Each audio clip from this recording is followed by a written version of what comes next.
Hello, Gecko fans. This is Wally Kern with Supreme Gecko. I think you know about the expert breeder interviews that we're doing on this channel. We have had some of the best gecko breeders here in these interviews. Excellent information. A lot of sharing. I hope you found value to those previous sessions. Well, today we have Joe Hupp. And if you don't know Joe Hupp of Joe Hupp's Geckos, you're in for a treat today. We're not talking this level, we're talking this level. This is going to be amazing information, and I'm not going to delay this anymore. Tons and tons of great tips and techniques. I have a notebook full of points that I have to get to today on changes that I need to do in the gecko room due to this interview. So let's get to it. Let's bring on Joe Hupp.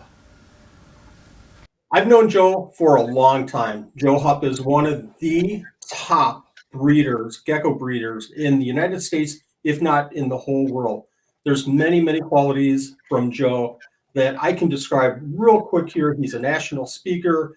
Has a great sense of humor, and he's a loving and dedicated family man. But Joe, can you tell our viewers a little bit more about yourself, a little bit more about Joe Hupp?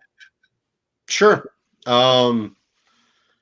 Yeah, I guess I breed geckos full time. That's what I do. Other hobbies, jiu-jitsu, Thai boxing, cooking.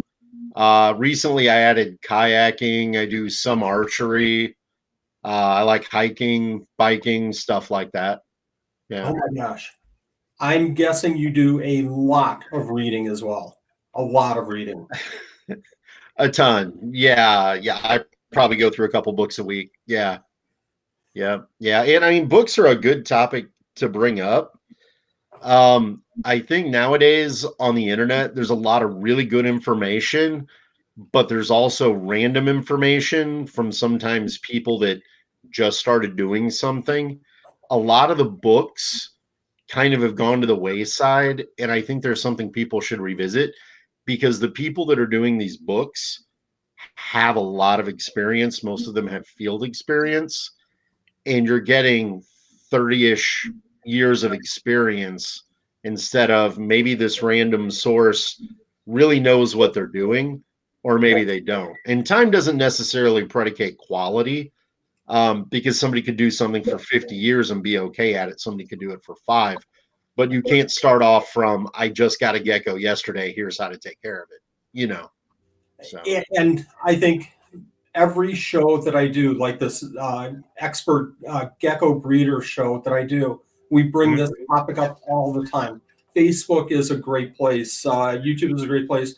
These social media sites are great locations to connect to people, to ask questions. But I've said this over and over, Joe. Find 3 people that you really trust, and don't say, okay, I'm going to listen 100% to Joe Hupp, but do take his advice, take this person's advice, and take this one, and then combine them and see what makes sense to you, and go back to nature and make sure that it makes sense, from a nature standpoint. I think that's a really good way to do that. Yeah, you always have to be objective because, like, if somebody's taking care of a specific species of gecko in an outdoor cage in Florida, and I'm taking care of it with Arcadia UVB bulbs in my basement, they're not going to be the same. I mean, it's good, but they're not getting that fresh air. They don't have all that microflora. They're not getting the variety of insects, but then again, some of the insects in that outside cage aren't supplemented. So, it's one of the interesting things you kind of learn over a long period of time of producing a lot of geckos and shipping them all over the country is somebody in a coastal region may have different humidity cycles throughout the year. Whereas in the Midwest, I'm super dry in the middle of the year. And I used to run whole house humidifiers in each one of my gecko rooms. But I switched that out about 4 years ago to fish tanks, just because it's something that's enjoyable. And I have to keep fish that kind of don't want to jump a lot, because I'll leave the top open and a fan near it. That way it cycles that humidity through the room. But different people in different areas, just for different reasons, sometimes have to adjust to that. The main thing is, what should the animal need? I've got a hygrometer in the tank. I've checked the temps. Something I really warn anybody out there that's new against is you get these glue-on temperature readers that they just stick in there. I like using a temp gun because that only tells you what one spot in that tank is. And if you have a heat source on the tank, you're going to want to check the heat source, the coolant. You may want to check the ambient. I think temp guns are really the way to go with that. So here's a tip to our viewers. Let's talk about this for just a second. You have 5 enclosures. You buy one of those little stick-on things. It's going to be, what, $6, $7, $8. You're going to find a temp gun the same price as 5 of those little stick-ons, and a temp gun will last forever, and it'll give the exact temperature. So one key point there. Really, really good point there. Yeah, Joe. those batteries last like 3-4 years. And then you don't have to buy another temp gun. You can usually pop them open, go to a battery center, hop on Amazon, and just read off the battery what you need for like $4 or $5 ship. It's good for another 3-4 years. Yeah. Yes. The more information you can have, even if it's just one cage, is so important. So very important. It is. And regularly checking that stuff too, because equipment fails. If it's a kid with one leopard gecko, he's probably going to check it here and there and be just fine. But like in my circumstance, I have 4 gecko rooms. That's a lot of equipment running. So something I do once a week is I'll go through all the rooms with that temp gun and I check all my racks. I check all my heat pads. The only ones I don't check are the bulbs, the overhead. And that's because I check that when I start it. And the watt in the bulb is the watt in the bulb. Until I switch it, if it's a different brand, I check it then. But all the heat pad. And that brings up another good topic too. Especially if you're running a large collection. Every 4 years, I throw away all of my extension cords, all of my plugins. I replace every single one of them. With some of my cheaper incubators like Hubbators, I write the date on them on a Sharpie when I plug them in the first time. And in 3 years, chuck them in the trash and I get new ones. Because you've got $1,000, $2,000 in an incubator, and of course those geckos' lives, and you have one incubator fail on you, you've just lost all those geckos. Whereas a Hubbator is like $60 shipped. So I think an ounce of prevention. Yeah, and my heat tape too. I replace my heat tape every 4 to 5 years. So really? all my racks. Yeah. This is a really good bit of advice for anybody out there that's buying racks. The people that already have them already know this. But if you haven't bought many, make sure you're purchasing a rack that you can replace the heat tape in. Because if you do, you have a rack that will last you literally your entire life.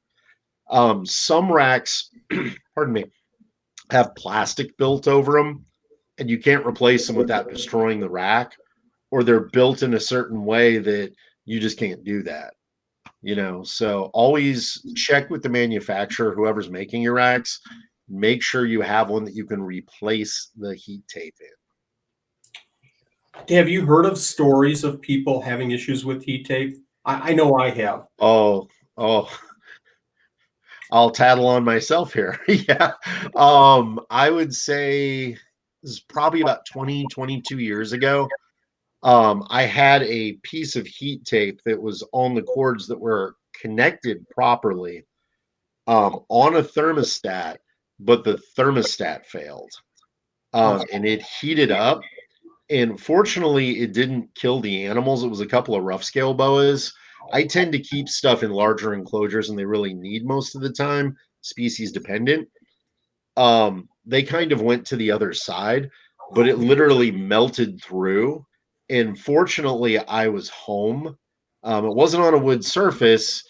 I always make sure, if there's a heat pad or something, like my racks have metal grating. I like to put anything with heat over something that's not flammable. It's just that ounce of prevention, because we've both been doing this a long time. Yep. And on very rare occasion, you hear of somebody having a fire or some sort of problem like that. And again, it's rare. But if you beat things to the punch, if you're prepared before you have the problem, you'll probably never have the problem. So Yeah. let me get a feel for, we're talking about 4 rooms. We're talking about a lot of geckos here. Let's give our viewers a little bit, and I don't know exactly. And, I know with a bigger collection like you have, you don't know exact numbers, but give us kind of a round kind of guesstimate of the number of enclosures you're keeping. You said 4 rooms. I want to talk a little bit about those 4 rooms. Why do you have 4 rooms and what kind of animals are in there? But kind of Sure. give us an idea of the number of enclosures, the number of geckos that you're keeping today. Okay. Well, the reason for the 4 rooms is different geckos, of course, have different requirements, ambient heat wise, night drop temperature wise, humidity wise. Like a lot of desert ones, you really want to go for humidity like crepuscularly, which would mean in the morning and around dusk, you know. So a lot of those I might, depending on the humidity in the room, I might spray them once a day. If I have to do once a day, it will be in the evening because most of them are nocturnal and they'll come out and drink it off of the glass or the plastic. Um, Sometimes I'll do like in the beginning of the season around spring when I'm pairing everything back up, I'll spray in the morning and in the evening. Just give them a little extra hydration, simulate those spring rains, get them primed and ready to go for the season. Um, but yeah, it's like my 4th room, which is recent. It's mostly like Fantasticus and species of Uroplatus that need it cooler. You can't keep that in a room with like knobtail geckos and barking geckos from Africa, Ptenopus species, because the fans obviously like it in the low 70s and high 60s at night as a drop. Doesn't have to be that exact. You just can't get warm with them, of course. Whereas the flip side of that coin, Uroplatus ebanaui, they actually like it in the mid to high 70s. So I have them. Uroplatus lineatus does as well. A lot of people think it's monotypic, just one way to keep Uroplatus. They all need it cool. They all need light UVB. They need strong humidity. Um, there's species from a lot of different habitats because Madagascar, on the western side, you have these cool breezes coming in. The other side, it's warmer. Middle-ish, you've got some desert areas. You also have mountain areas. You literally have almost every habitat on that island. And Uroplatus don't occur in all of them, but they do occur in definitely different habitats that you can't keep a fant the same way you keep a lineatus long-term successfully and produce. But sorry, sidetracking myself. So back to the rooms. Um, it's primarily to be able to keep things in an appropriate manner, you know, because like a desert species that's equatorial at a normal elevation, you've got consistent, the sun's on it there. You know, you're still going to lose some heat at night. A non-equatorial one that's further away, you're going to have deeper night drops. So I've got a few desert species that are actually in my New Caledonian room just because I can give them the localized heat, but they get that night drop that they want. Yeah, but basically what it is that smaller Uroplatus room. Then there's a New Caledonian room that I also have my Aussie leaftails and my cave geckos in. Then there's the main room, which is the largest. It used to be a 2-car garage that was underneath my house. We pulled that garage door out, framed it, insulated it, and put a door on it. That's like a big U with a center row running down the middle. And that's a lot of Strophrus, Diplodactylus. It's African Pachydactylus, Ptenopus, Pterotiscincus. It's a lot of your basically your warmer temperature animals that don't need a super big night drop, but they appreciate some.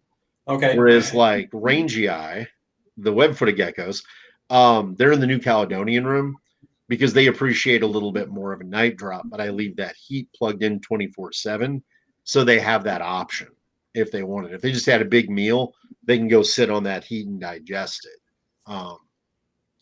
And then the last room, it's basically one long room that's split into 2. So I guess technically it's 5. But one of them is not a gecko room. It's about a walk-in size closet. That's a dubia room. Okay. Dubia have better nutrition than a lot of other items like crickets or mealworms. And there's nothing wrong with crickets or mealworms. As long as they're gut loaded properly and they're getting good nutrition, they're fine. I think with some species, like some of the Aussie leaftails, a lot of the Nephrurus, I think they do better and they produce better and hold better body weight on the dubia. So that's why I have that small dubia room. And then the other half of that section is all racks. It's all Nephrurus, in the exception of there's also Eublepharis fuscus and Hardwicke in that room as well. The Hardwicke are at the bottom because they like it a little cooler. But I have nice big racks with big enclosures in that room, so I like that for the Hardwicke, you know. This But is amazing because I could probably ask a dozen questions off of that. I'm going to focus on one. How do you manage a significant heat drop at night? I'm still trying to figure that point out. Fortunately, I have a ranch style house, and one of the biggest things that made me buy it is it has a large rectangular basement, and it was already finished into different rooms. So I was like, oh, great. I don't have to drywall and frame and insulate and do all that. You know, just a couple of modifications here and there. And the garage door I had to remove. Basements are really your best bet. Yeah. You know, when it comes to gecko rooms, because they hold such a stable temperature. I know, unfortunately, there's some parts of the country that geologically it just doesn't make sense to make a basement under a house. So some places can't get it. And for those places, there's a lot of species I would recommend. Transversely, there's a lot of species I would probably stay away from. You know, if I lived in a place like Georgia, great food. I probably wouldn't keep Fantasticus. You know, I probably wouldn't keep the most heat sensitive Aussie leaftail like Phylloris platurus, because if you get into the 80s, this isn't like that animal's not going to do well for a couple of days and snap back. It's probably going to roll. You know, you get to the mid 80s, you get to the high 80s, definitely gone. That animal's not going to make it. But you know, it places where you don't have a basement, look at the habitat that your house provides. What temperatures can you keep it? Are you keeping enough animals that you want to modify the temperature of a room by putting a space heater in it? If you're going to put a space heater in it, I personally like the the oil-based ones that look like one of those old metal radiators. You can get them on Amazon or any hardware store or Walmart. I specifically get the ones that don't have a temperature dial on it. And anybody out there that does, if you put a thermometer like a Min-Max that records your high and your low for the day within about 4 or 5 feet of it, you'll see that if you have it set at 75, you're really getting anywhere from 70 to 77. Those thermostats, I'm not going to say all of them because obviously I haven't tried all of them, but I buy pretty good quality stuff. And I used to get those. And I find that thermostat doesn't click on within 1 or 2 degrees. It needs more of a variance, so it doesn't hold the stability you may want. So I get the ones that are the hand dial, and I put them on medium, and I plug them in to a Helix, one of the old school Helixes. They're a thermostat for you whippersnappers. And I'm going to tell you right now, my personal opinion, I've never had one fail. They last forever. They're built for industrial use. And you can get Helix from the Bean Farm or any other place that sells them. If you plug them in, obviously do not use the cheap $3 extension cord from Walmart for anything with a lot of watts. Right. Go to the gardening center, get the thick orange one that's made to plug in equipment outside. It's perfectly labeled. The watts on the label tell you how much you need. Anything electrical that you buy in this country legally has to have it labeled how many watts it uses. So you can easily, with basic addition, figure out how much you can put on that. But basically, those thick orange ones or green ones made for outside they work perfect for them. So get an oil heater, put it on a quality thermostat, quality. Make sure your heat probe that tells the temperature is where you, probably the center of the room or wherever you would deem it to be the area that would help you keep it the most stable. But the two basic things I always say, if you're going to do an actual herp room or rooms, put a heater in it. You also want a fan in it to circulate that air so that the air is more steady temperature throughout the whole room. Makes it feel a little bit fresher too. And it helps circulate your humidity. If you're in a part of the country like I am in the middle where it's dry, whole house humidifiers work. Fish tanks are more fun if you don't mind the water changes. I love keeping fish. Something else I've done that worked pretty well, you can go to any major retailer and buy one of those big 32-gallon trash cans, the nice thick kind that you would use in your yard. Fill it about half full of water, put in an aquarium heater in it so that it's about 5 to 10 degrees warmer than the room, and stick a box fan on top facing up. So basically the water's warmer than the room, so it's going to evaporate, and that fan sucks all that humidity out into the room. Just monitor that, because if you're in a really dry place, it'll do just the job. If you're in a place where you want a little bit more humidity, I wouldn't do it, because it'll jump your humidity. Yes. Absolutely. And like you said, in the Midwest here, you made the comment before, different situations, everybody's situation is different because of the place that you live. In the Midwest, we just get bone dry in the wintertime. Our furnaces kick on and everything is just brutally dry. So what a great tip. That fish tank idea just gives me more of a reason to put more fish tanks in our facility. So I like that idea a lot. Yeah, I was at a friend's house up in the Northeast about 3 years ago, and I saw he had a typical dude thing. He had a lot, like, those 3 extension things that you plug in. He had like one of those in an extension cord and one in the corner of that extension with an extension. And I'm seeing all these plugs come out, and I walk over and I pick it up and I feel it, and it's hot. I'm like, dude, no. I'm not going to say his name, but I'm like, bad, don't do this. I dig you, man. I don't want to see you have a fire. So we went to the hardware store down the street and we got everything rearranged. But man, it's scary, because it's one of those things that you don't think it's ever going to happen to you, but it could. And I've seen several collections over the years. You've probably heard about the same ones. Literally, whole building burns to the ground. One of the worst ones I can remember, and they're great guys. It was terrible to see it happen to them. Pro Exotics. Man, you feel for the animals. You feel for the people that sympathize for the animals. The whole collection is a loss because they have so much rare, cool stuff, and they're so good at breeding their stuff that's not beginner level stuff. And you really need breeders like that to keep a lot of the oddball species around. It's like there's some geckos in my collection. Honestly, I usually give the offspring away to friends at the end of the season, because some of the oddball packies and stuff like that, I know this is not the business thing to say, but I'm a hobbyist before I'm a business guy. They don't sell. Like Rugosis, people love. Ringii, people love.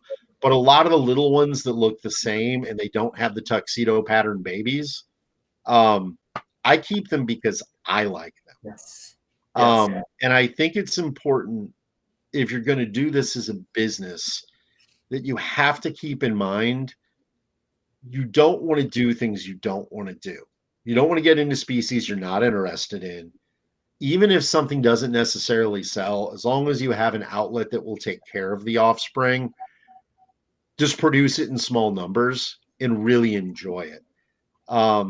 There will probably always be some stuff like that in my collection, just because it keeps your head in the game. And the whole point of doing it full time is to enjoy doing what you're doing.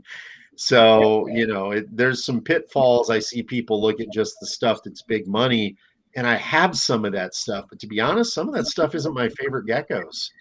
But I know we're going to get to that towards the end of it. But yeah, there's an absurd amount of cool stuff out there. There's like a little over 3,000 species of geckos. The only other area in lizards that comes close to matching it is skinks. They're around 3,000 too. But you know, there's, to the best of my knowledge, probably about 300 to 350 species of geckos have ever been available on a commercial scale, like coming into the country. You can purchase them. Obviously, some won't anymore. Some new ones will come in, but that's the nice thing about it. If you like the challenge of breeding new species, you will probably never run out of new species to get because new ones pop up here and there. You know, I remember those electric blue day geckos showed up, and that was something a lot of people thought we'll never see those in the hobby. And now there's a few guys out there now that are doing so well with them. Yes. You know, that you have that feeling of, okay, they're established. And that's a good thing. I'm glad that we stopped seeing them come in, and I'm glad that people have them established. That's the perfect match right there, because the area that those guys come from, it's not big. You know, one natural disaster could literally wipe that species off the face of the planet. And we've got some people here and a few people in Europe that are actively doing something with it. So in the worst case scenario, if they were gone, they'd at least still exist, you know.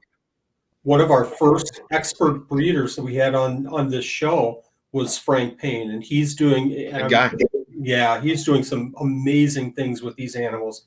And again, like you said, thank goodness we have, you know, these pockets of breeders that say, I'm going to do electric blues, and they go off. And maybe there's, and I'm not saying this about Frank, but maybe there's a monetary reason that they're doing it. But thank goodness that people are grabbing hold of these geckos, be it, you know, from a financial standpoint or just a love of the geckos, and just focus, you know, 100% laser focus on these and keep these species going. Because, like you said, this electric blue is, their range is about as big as my office, I think. Well, maybe a little bit bigger than that. It's about the size of Central Park, a little bit bigger than that, but not much.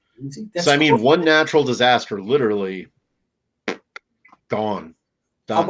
How about the introduction of a different animal in their area, and just like that, yeah. It could be anything. It could be anything.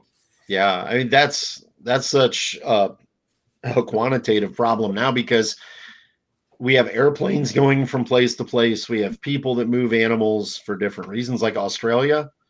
I'm a very pro-science guy, but here's one thing, and I've worked in conservation.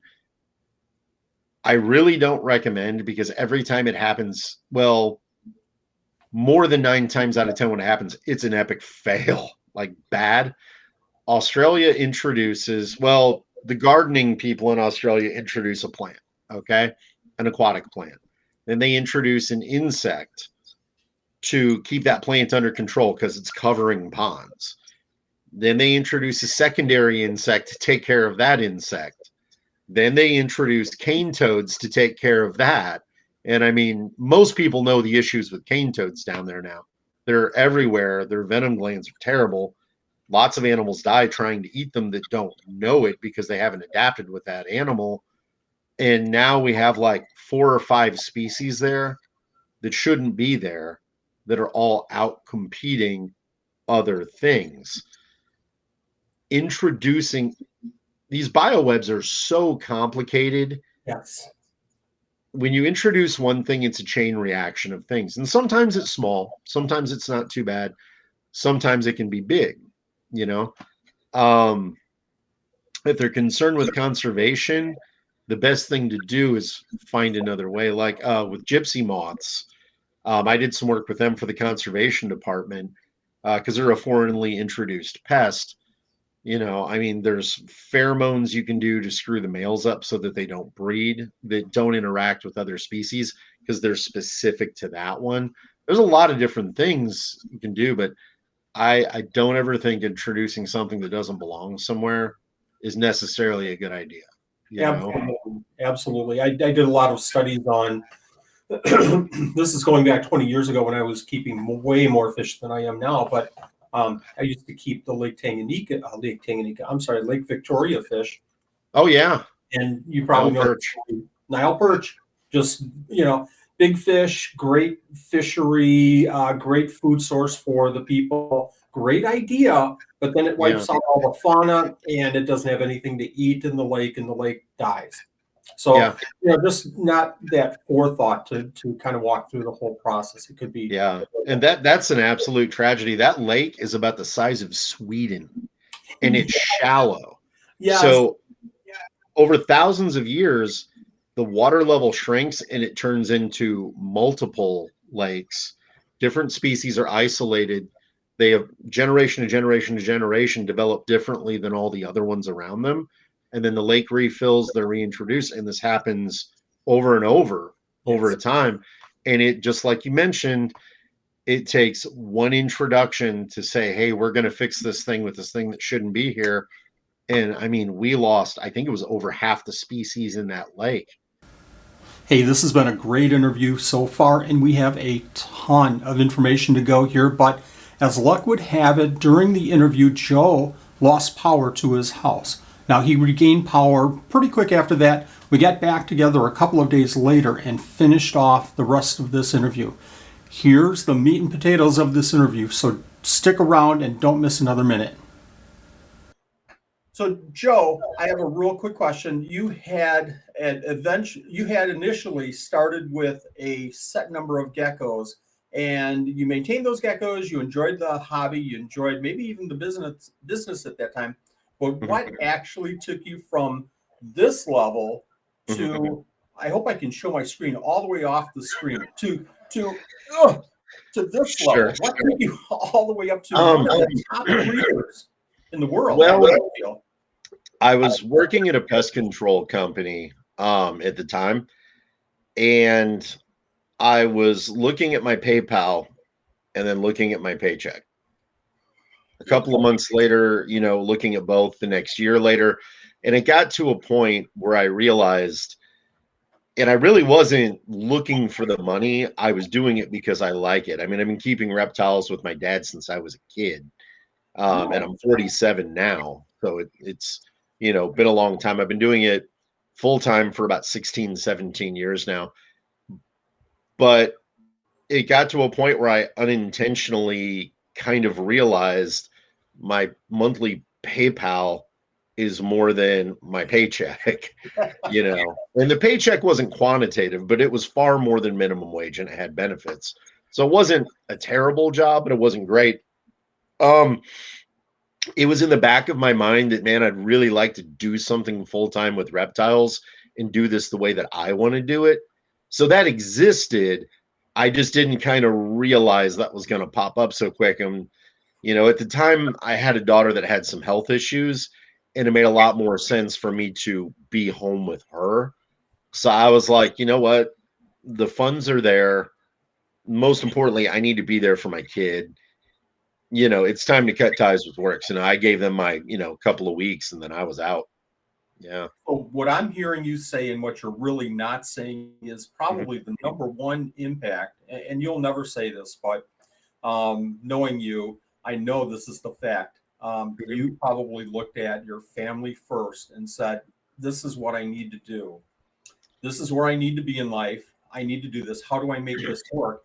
And your secondary thing was, I can maybe do these geckos and provide here, but also supplement our income by just staying home, spending that time with the geckos. But I know you, Joe. Well, and to be honest, it was the kind of circumstance where even if the money wasn't there, I probably would have done it anyway. Just because she needed me. I mean, I had to be home. It wasn't a choice. Yeah. So absolutely. But the money was there from it. So that was a big benefit, Yes. But I also hear, I'm reading in between your lines here, I'm also hearing that this wasn't a money thing. This wasn't, oh my gosh, I just made $200 sale on this animal. I should go full time. So viewers to this, it's not about the money. It's about the animals, the love for the animals, the enjoyment of keeping these animals in captivity in our care. and the money thing is over here somewhere. So I Yeah. think, if I could paraphrase what you're saying here, or put words in your mouth, I think that's kind of, family first, and then the enjoyment of the hobby. And actually the money came with after the fact, with your additional knowledge and additional care and things like that. Yeah. Yeah, I would agree with that. I don't know. One of the things I tell people, because I'll have 2 or 3 people a year, because a lot of people know I do this full time. I'm very open about that. They come to me and they're like, is there any advice you can give me? And some of the things I say is don't work with something you don't want to work with because you think you're going to make money with it. Yes. You're going to have to make money to pay your bills. Um, the expenses of running a large collection, we can get into that in a second. I'm going to hit this real quick. Um, find things that you really like to work with. The more obscure they are, um, don't go to produce from 20 pairs of them. I've seen people do that and produce just because they personally love it. Like, for example, I work with a few arboreal Chondrodactylus species. I personally love them. If I produce from 2 pairs, because they're highly prolific, I'm going to produce 25, 30 babies in a year. I can sell about 10 babies in a year. So I keep that in mind. I keep the numbers small on the stuff that I'm doing because I personally want it. Um, because what are you going to do with all those leftover animals down the road? Because then next year you still have them and they breed in the year after that, and the numbers compound and Yeah. compound. I have. So yeah, keeping markets in mind because you can crash them for your customers on the stuff that people like, but it's not common. Some of the uncommon stuff you could produce it till you were blue in the face and you would never not have a market on it. Like cave geckos, people adore cave geckos. They Yes. love them. Phelsuma clemeri. I mean, who doesn't love Phelsuma clemeri? Yes. If any of the listeners haven't seen them, just type in neon day gecko on Google Images and hit images. They're one of the most beautiful geckos I've ever seen. So I was talking to you a little bit earlier about one of the things that I hate to do in the gecko room down in the facility. I want to hear from you. What's one of your favorite things to do? You walk downstairs and it's going to be the very first thing that you do. And what's one of those things that, oh my gosh, I have to do this. I just Sure. hate doing this. I would say for the enjoyable thing, it's hatchlings.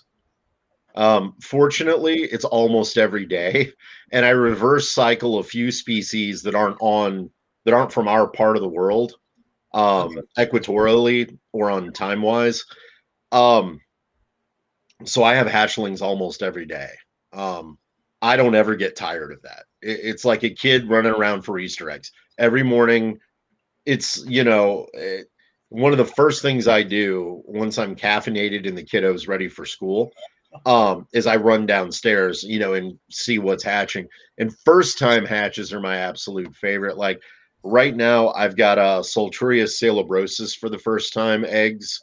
I've Wow. got Nephrurus asper for the first time eggs, and a few other species. And I'm just like, after day 50 to 55, I'm just like, you out yet? Nope. You out yet? Nope. Okay. um, but yeah, that's something I really dig.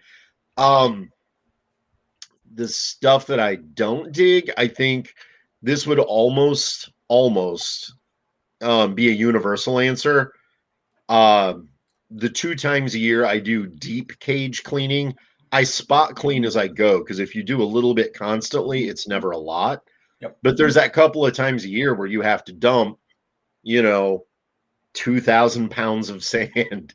You've got, 15 blocks of eco peat with an equated amount of organic peat and about 5% sand. That's my just generic tropical mix. And if I'm going to go bio, I add different stuff to it.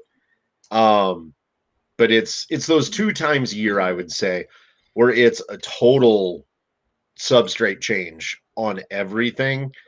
And I've got a local friend that used to work at the same zoo, and he used to work at a few other zoos. And it's the only time I actually bring somebody in to help me because I want the geckos that I produce and sell to come from me. um, but my, I've got a buddy that he'll come in and I'll basically preemptively have a large order of sand through a friend of mine that owns Tropical World Pets here. And I'll just have everything prepped and ready.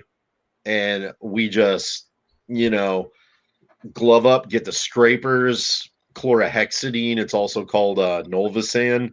That's the sanitizer that I like to use. And we just scrub through everything, change out all the substrate, rinse and scrub the cork, just get everything clean. I think if you do it all the time, you're more harassing the animal by constantly messing with it. Um, and it brings another good topic too, like with crested geckos, you have the people that are species specific that are like, oh no, you can't handle a crested gecko. And then you have people that, of course, want to handle a crested gecko. Right. And I don't think it's a problem. Obviously, there's some animals that stress out much easier. I wouldn't recommend handling Uroplatus on a regular basis. If you have to pick them up once in a while, it is not going to kill them. If you do it all the time, it's going to stress them. But to me, it's kind of the equivalent of Godzilla walking up to you one day and you not knowing what Godzilla is, it picking you up, not harming you, and putting you down. Because a lot of cresteds are kind of squirrely the first couple times you pick them up. Godzilla comes up to you day 2, 3, 4, 5 on down the line with those days. Eventually, you realize Godzilla isn't going to eat me, isn't going to harm me, and this is okay. And maybe I even like the warmth from the hand, you know. Um, I don't understand fundamentally the snobbery that some people have. It's like I don't personally name my geckos. Is it hurting something if somebody else wants to? No. No. You know, I so I say, do what you want to do. As long as you're not harming your animal, enjoy the hobby. So you're talking about getting pallets and pallets of sand and eco earth and things like that. I keep wanting to reach for my pen to hire somebody for those days. And but I have a recording Yeah. to go back and listen to over and over again. Great Oh, points. for sure. Great points. Yeah.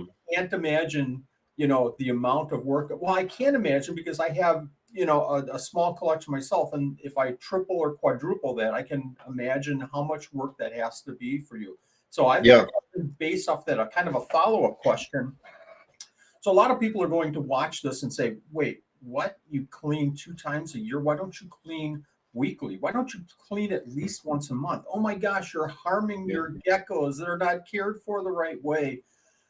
You deal with fish. I deal with fish. We can talk about the aquarium cycle and everything, but explain to people why you spot clean, probably, I'm guessing on a weekly basis, but you fully clean only a couple of times a year. Yeah. Yeah. I mean, it's really not necessarily, unless it's a super, super sloppy animal, like Leachianus. I mean, I clean that glass a couple times a week, whereas a terrestrial Pachydactylus that never climbs anything, outside of maybe on top of a small hide, it's never climbing the glass. It's never touching the glass. It's one of those things. If you wipe it down once in a while and do that 2 times a year clean, you're fine. It's really paying attention to what each individual tank is doing. And like the bioactive ones, sometimes I clean those like once a year and I don't dump all the substrate and everything because obviously it's living and established. Yeah. Like my Uroplatus and my cave geckos, I do those bioactive. Some of the animals that are a little more messy, like the leechies, a lot of people do bioactive, and I can't say an honest opinion one way or the other on it, because I haven't done it. Objectively, I don't have an opinion other than it's faster for me to just dump things and clean it and go. Yep. Which is why I haven't tried that. I probably should try it in a couple of my Leachianus enclosures, just to see how well it works. Maybe if I use some larger isopods, maybe that would work a little bit better. I don't know if they'd eat them or not, but yeah. Maybe Hoffman's Sagae. I had to throw that out. Yeah. That's my favorite. So, it's kind of They're cool. my responsibility to say that. Yeah, and for a Porcellio, they're pretty easy to breed. I've kept when I had an isopod collection, I think I was up to about 70 species of them. And I was doing pretty well. I liked them a lot. It just, you only have so much time in a day. Right. And sometimes you have to prioritize, what do I want to do out of everything that I have right now? Because the quality of your collection is based off of the care that you can give it. And say I have the collection on a particular period in my life has a lot of sensitive animals that require more attention than, say, like most New Caledonian geckos or like tokays, which they all need skill, they all need care. But like Ptenopus carpi, Uroplatus fantasticus, Ebinawi, lineatus, those are animals that require more of your time, especially with the hatchlings. So if I have a lot more sensitive stuff, I try to keep it at about 50, 55 species. If I have a lot of easier stuff, I might have it up towards like about 80 species. At one point, I had it at almost 120 species. And I realized, this is taking 10-hour days, almost every day of the week, some weeks every day. Is this worth it? I don't have much of a life outside of it. And I was like, this is crazy. And that's when I decided to do the 50 through 80 species, depending on the level of difficulty in the collection, because you have to balance things. There's so much cool stuff that you want to work with. And I think when you're newer to doing it and you do it full time, you're like, I'm doing this full time. I got all the time in the world, until you realize how much work it really is. Because right now, I would say I definitely go 7 days a week. I might take like one day off a month. And the only caveat to that is once a year, I'll take a 3 to 4 night period off where my friend that helps clean, or when I do my cleaning, he'll come over and do all the spraying and keep an eye on eggs and stuff for me. Because, I got to take my kid on vacation so she can go out and have fun and do stuff. Yeah. Um, and again, I'm going to read into what you're saying. People might view that as, I have to be down there 10 hours a day and it's 7 days a week. That's not what you're saying. Yeah. That's not what you're saying whatsoever. No. You love what you're doing. You would love to do more, but those hours that you have available, unfortunately, have to go to dedicated animals. This is what you're doing. I'm going to talk for you. I apologize, but what you're doing is not like keeping 50 breeding groups of crested geckos or 100 breeding groups of leopard geckos, where you can go in, pull a tub, throw the food in, close it, fill the water, close it, spot check, close it, things like that. This is every individual enclosure has something different going on, and you're really spending, trying to spend ample amount of time on and dedicated time on every single one of them. And I certainly appreciate that. Yeah. Absolutely. Yeah, I would say it's probably about 5 to 6 hours a night, but that's 7, nights a week. So it's pretty close to full time, and then for the people that are interested in doing it full time, you have to understand in the middle of, the busy season, you're taking care of your normal collection. You have to, and I recommend pre-setting up hatchling enclosures. Yes. So when they hatch, you're like, bam, done. It's easier to set up 20 hatchling enclosures and just put them on the side than it is to set up one in one in one in one, because you're re-getting everything out every time you do it. Yes. It's really about being organized. It's like steering a big ship. You know the things you're going to have to do, so preemptively be ready for them before they happen. Because if you're flying solo like me and you fall behind on a day, it's a lot to catch up with. Yes. And they're living animals. You owe them a quality life. So you have to do it. That means if a day gets skipped, the next day might be a 10, 12-hour day. So great experience, but there's all kinds of other things. So it's good for our viewers to know that, it's not just focused on caring for the animals. There's just so many other things to do. Yeah. When Well, I would say it's my only weak point is because you have to manage your time. It's trying to get back to people. Because when you're doing this as a hobby, you have like 2 to 3 people contact you a week that aren't your friends contacting you to just socially talk, that Yeah. are like, hey, I want to buy this, or hey, I have this. Could you help me with it? And I will. The issue is I don't get 2 to 4 contacts a week. I get like, you know how it is. I get like a dozen contacts a day. And if I stop and get in a conversation with each one of those people, here's 20 minutes to an hour here, 20 minutes to an hour here, 20 minutes to an hour here. It ends up taking literally the same or more time than it does to maintain the whole collection. And it's not that I don't want to talk to people. I do. I like people. I'm a sociable guy. It's that if I'm staring at my phone 5, 6 hours a day, I'm ignoring my daughter for that phone. And I'm not going to do that. I would go back to a job before I'd do that. I'd hate to do it, but I would. So that's why this is helpful. And so people understand I'm not trying to ignore people. I usually get back to my US customers when I'm done with the collection between 2 to 4 in the morning. And I'll get back to my European customers and Asian customers in like the middle of the day here. And it's not that I don't want to talk to people. It's that you don't have the physical time in the day. It's not possible to have a conversation with everybody. And if I run into someone at a show, and I have somebody helping me, which I almost always do, I'm happy to have a conversation. I've run into local customers here at the grocery store and I've stopped and talked to them for a half an hour, 45 minutes, and that's cool. It just, I'm not trying to ignore anybody. And if something slips through the cracks and I don't get back to you, no matter what it is, I'll help you, whether if you got an animal from me or not. Yep. Just hit me up a second time if you don't hear from me within a day or two, and I will get back to you. Yeah, unless you can afford an employee to deal with the shipping and stuff like that. And I mean, honestly, I don't want to have an employee helping my, customers with the geckos. I'd rather do it directly myself, Yes. and I'm not saying I'm the grand poobah at geckos. I don't think anybody is, but Yes, you I are. can catch more than somebody I'm paying $10, $12 an hour that's kept a couple of things, you know, But you're picking your I would rather be battle. able to answer things correctly and directly myself. Yes. I If hear it you takes saying, me a little longer, it's better to get it right than maybe get it right. yes.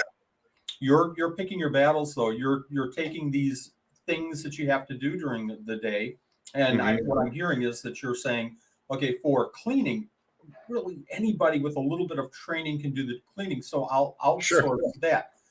I'm not going to outsource answering questions about geckos because that's directly related Right. to my experience, and I don't know if anybody else can handle the questions that I'm getting. And I'm putting again words in your mouth, but Sure. I think you're kind of prioritizing what you can outsource and what you You can't. have to. You Have to. have And time management is so important. Like when I feed, that's when I'm spot cleaning things. yes, I've got a couple of buckets in each room for the species that I do water bowls with. And I just basically half fill it with warm water. I put the water bowls in. I dump a couple capfuls of chlorhexidine. Um, I let it sit overnight, and the next day the stuff's soft. It's ready to rinse out. Give it a little scrub if it's got some leachy stuff in it. And it just it's keeping records and doing things efficiently is so important. Like when I feed, that's when I spot clean yep.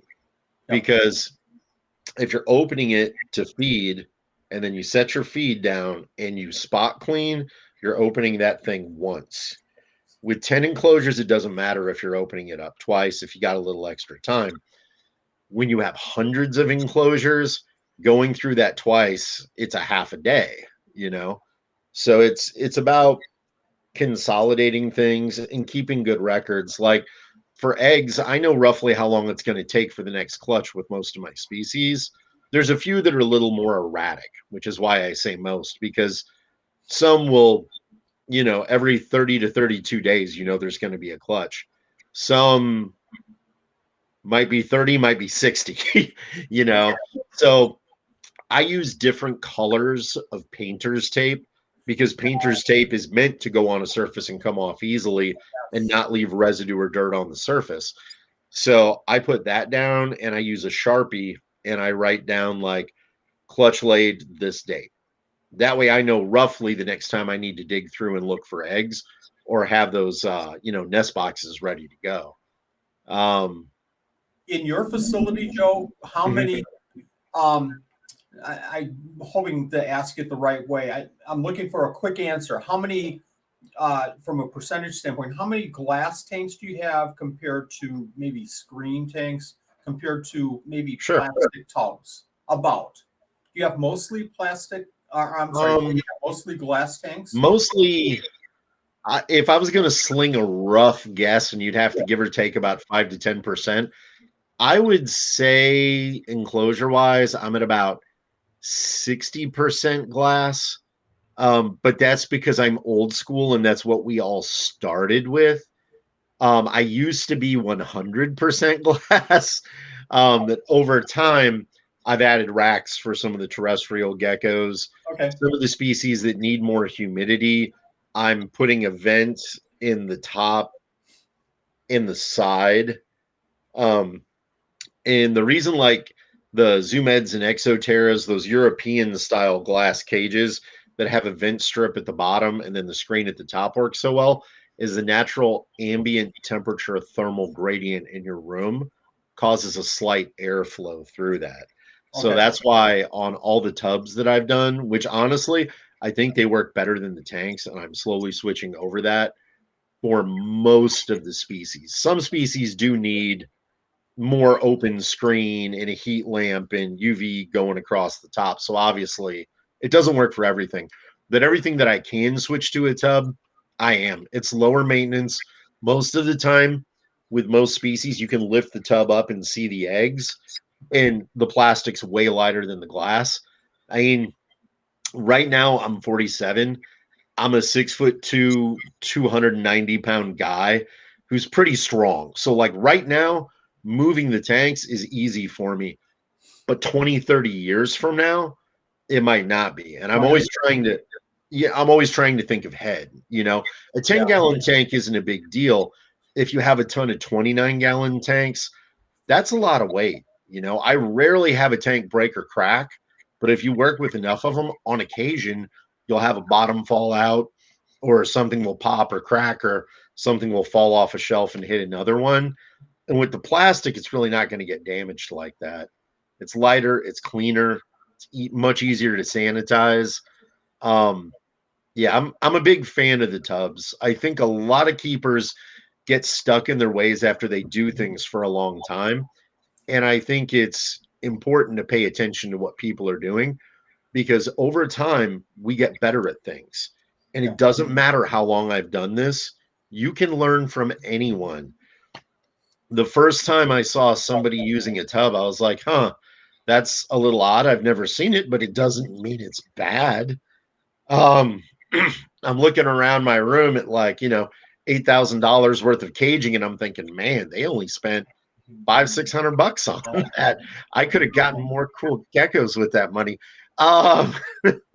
Because that's the permanent mindset. You talked about the tape, and I use different colored. I think I have like 8 rolls of different colored tapes, and I use them all over the place, all over the place. I also like those wax pencils that you can write on a glass tank with. Yeah. And then you go right through and scrape them off.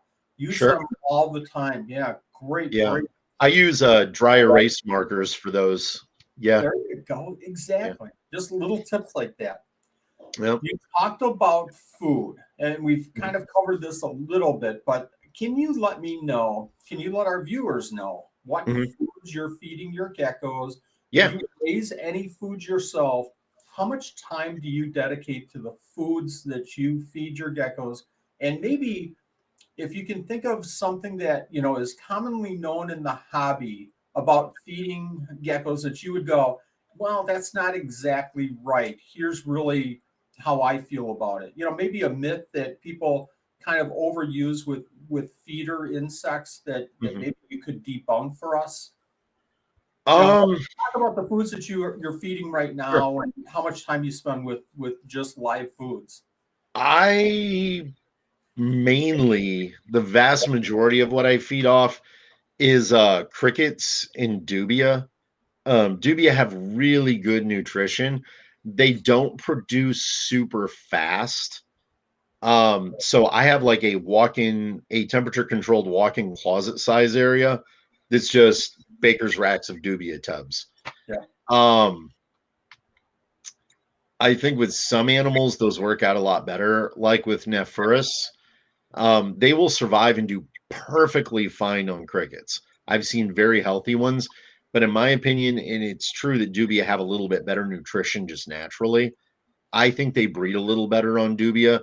So for my personal animals, I feed them dubia. For the offspring that's going to the general public, I feed them crickets. And here's why. It's much easier to keep them on crickets than to raise them on dubia, and then somebody buys them and doesn't have dubia. Yes. And they'll be perfectly fine on the crickets. I just think they do a little better on the dubia.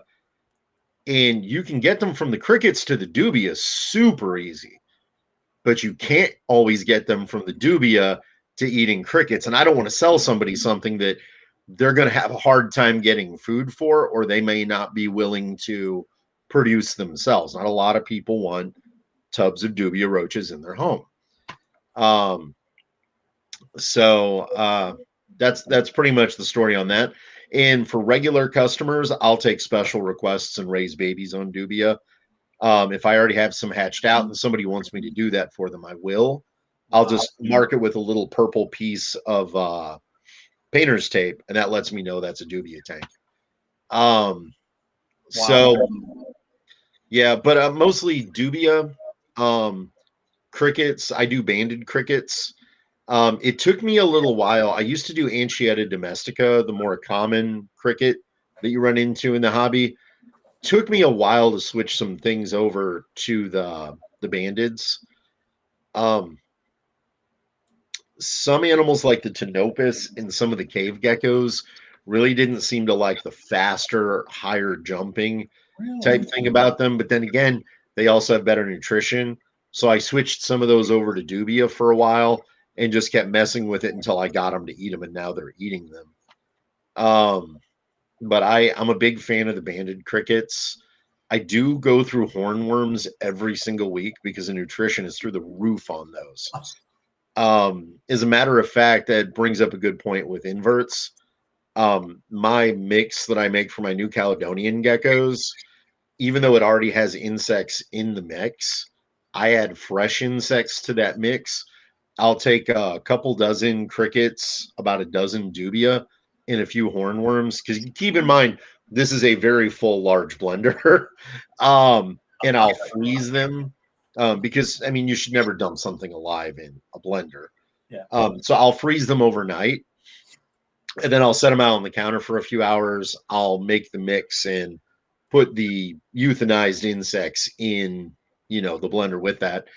Because with New Caledonian geckos in the wild, they eat a lot of lizards, they eat a good amount of invertebrates. Fruit isn't always available to them, and it's the majority of most of the diets. And I'm not knocking the diets, I like them. Right. I use them as the base for what I do, Yes. but I will use, like, say, 9, 10 scoops of the Pangea fig and insect, and then I'll do 1 or 2 scoops of the breeding formula. Not in the breeding season, I leave the breeder formula out. Okay. Um, I'll add, and it probably has plenty of calcium in it on its own. But if you're using calcium with no D3, it's fine to add a teaspoon of that into that. And then I add a bunch of those frozen thawed insects into it because I think a heavy protein amount, they do way better, and if you give them a little warmth like they would have in the wild and then a little bit of a cool period for a few months. My New Caledonian geckos, when you see them on Facebook or Instagram, they aren't these giant chonking geckos, and they also aren't emaciated. If you look at a wild caught picture of a crested gecko or a lychee, that's about what mine look like. You can see some muscle tone. You can also see, a little bit of body girth, but it's not something that is quantitative. It's not a really really heavy set gecko. It's I think when you see a gecko is getting like that, especially with desert geckos, because a lot of those don't get a lot of food on a daily basis, it's time to back off. Especially with desert geckos, because sometimes, like with Ptenopus and some terrestrial Chondrodactylus, they won't breed for the rest of the season if you get them too heavy. Sometimes they won't breed again. So I don't overfeed those at all. But that tip with adding the insects to your diet. mhm. So I actually did a video on your gecko, your crested gecko won't eat insects. I'm going to call BS on that. That was the title of the video. Yeah, because I think gargoyles too. Yes, gargoyles especially. I really feel like any animal, there's exceptions to everything, but if somebody says, oh, they're picky, they don't like the insects, I'm calling BS on that. And I'm going to say you take them off the diet for a week or so, and they're going to eat insects. Maybe it's going to take a little bit longer than a week. Oh my God, a week without food. Oh my goodness, you're killing your gecko. So, I went through that in the video, but this, what you're suggesting, I don't know why I didn't think about this, but taking the insects, euthanizing them, putting them into the blender with the mix. Everything's getting it. Yeah, it's kind of that middle ground of I really don't want to throw insects into the cage because they dig and they never get eaten and everything. So blend them up. Great suggestion. Well, and I still give them crickets on top of that and dubia on top of that, but it's the color coding with the painted tape. So I know exactly which enclosures want what foods. To me, it's kind of like anybody that's got kids or a cousin or something like that. It's like getting a 5-year-old to eat something they don't want, but it's something they're really going to enjoy if they would just open their mind and try it. So they might not want it the first time or the second time or the third time, but down the row, eventually, if you're consistent and keep putting it in there, I find almost every single New Caledonian gecko I have. Actually, I can't think of a single one that won't take a live prey item.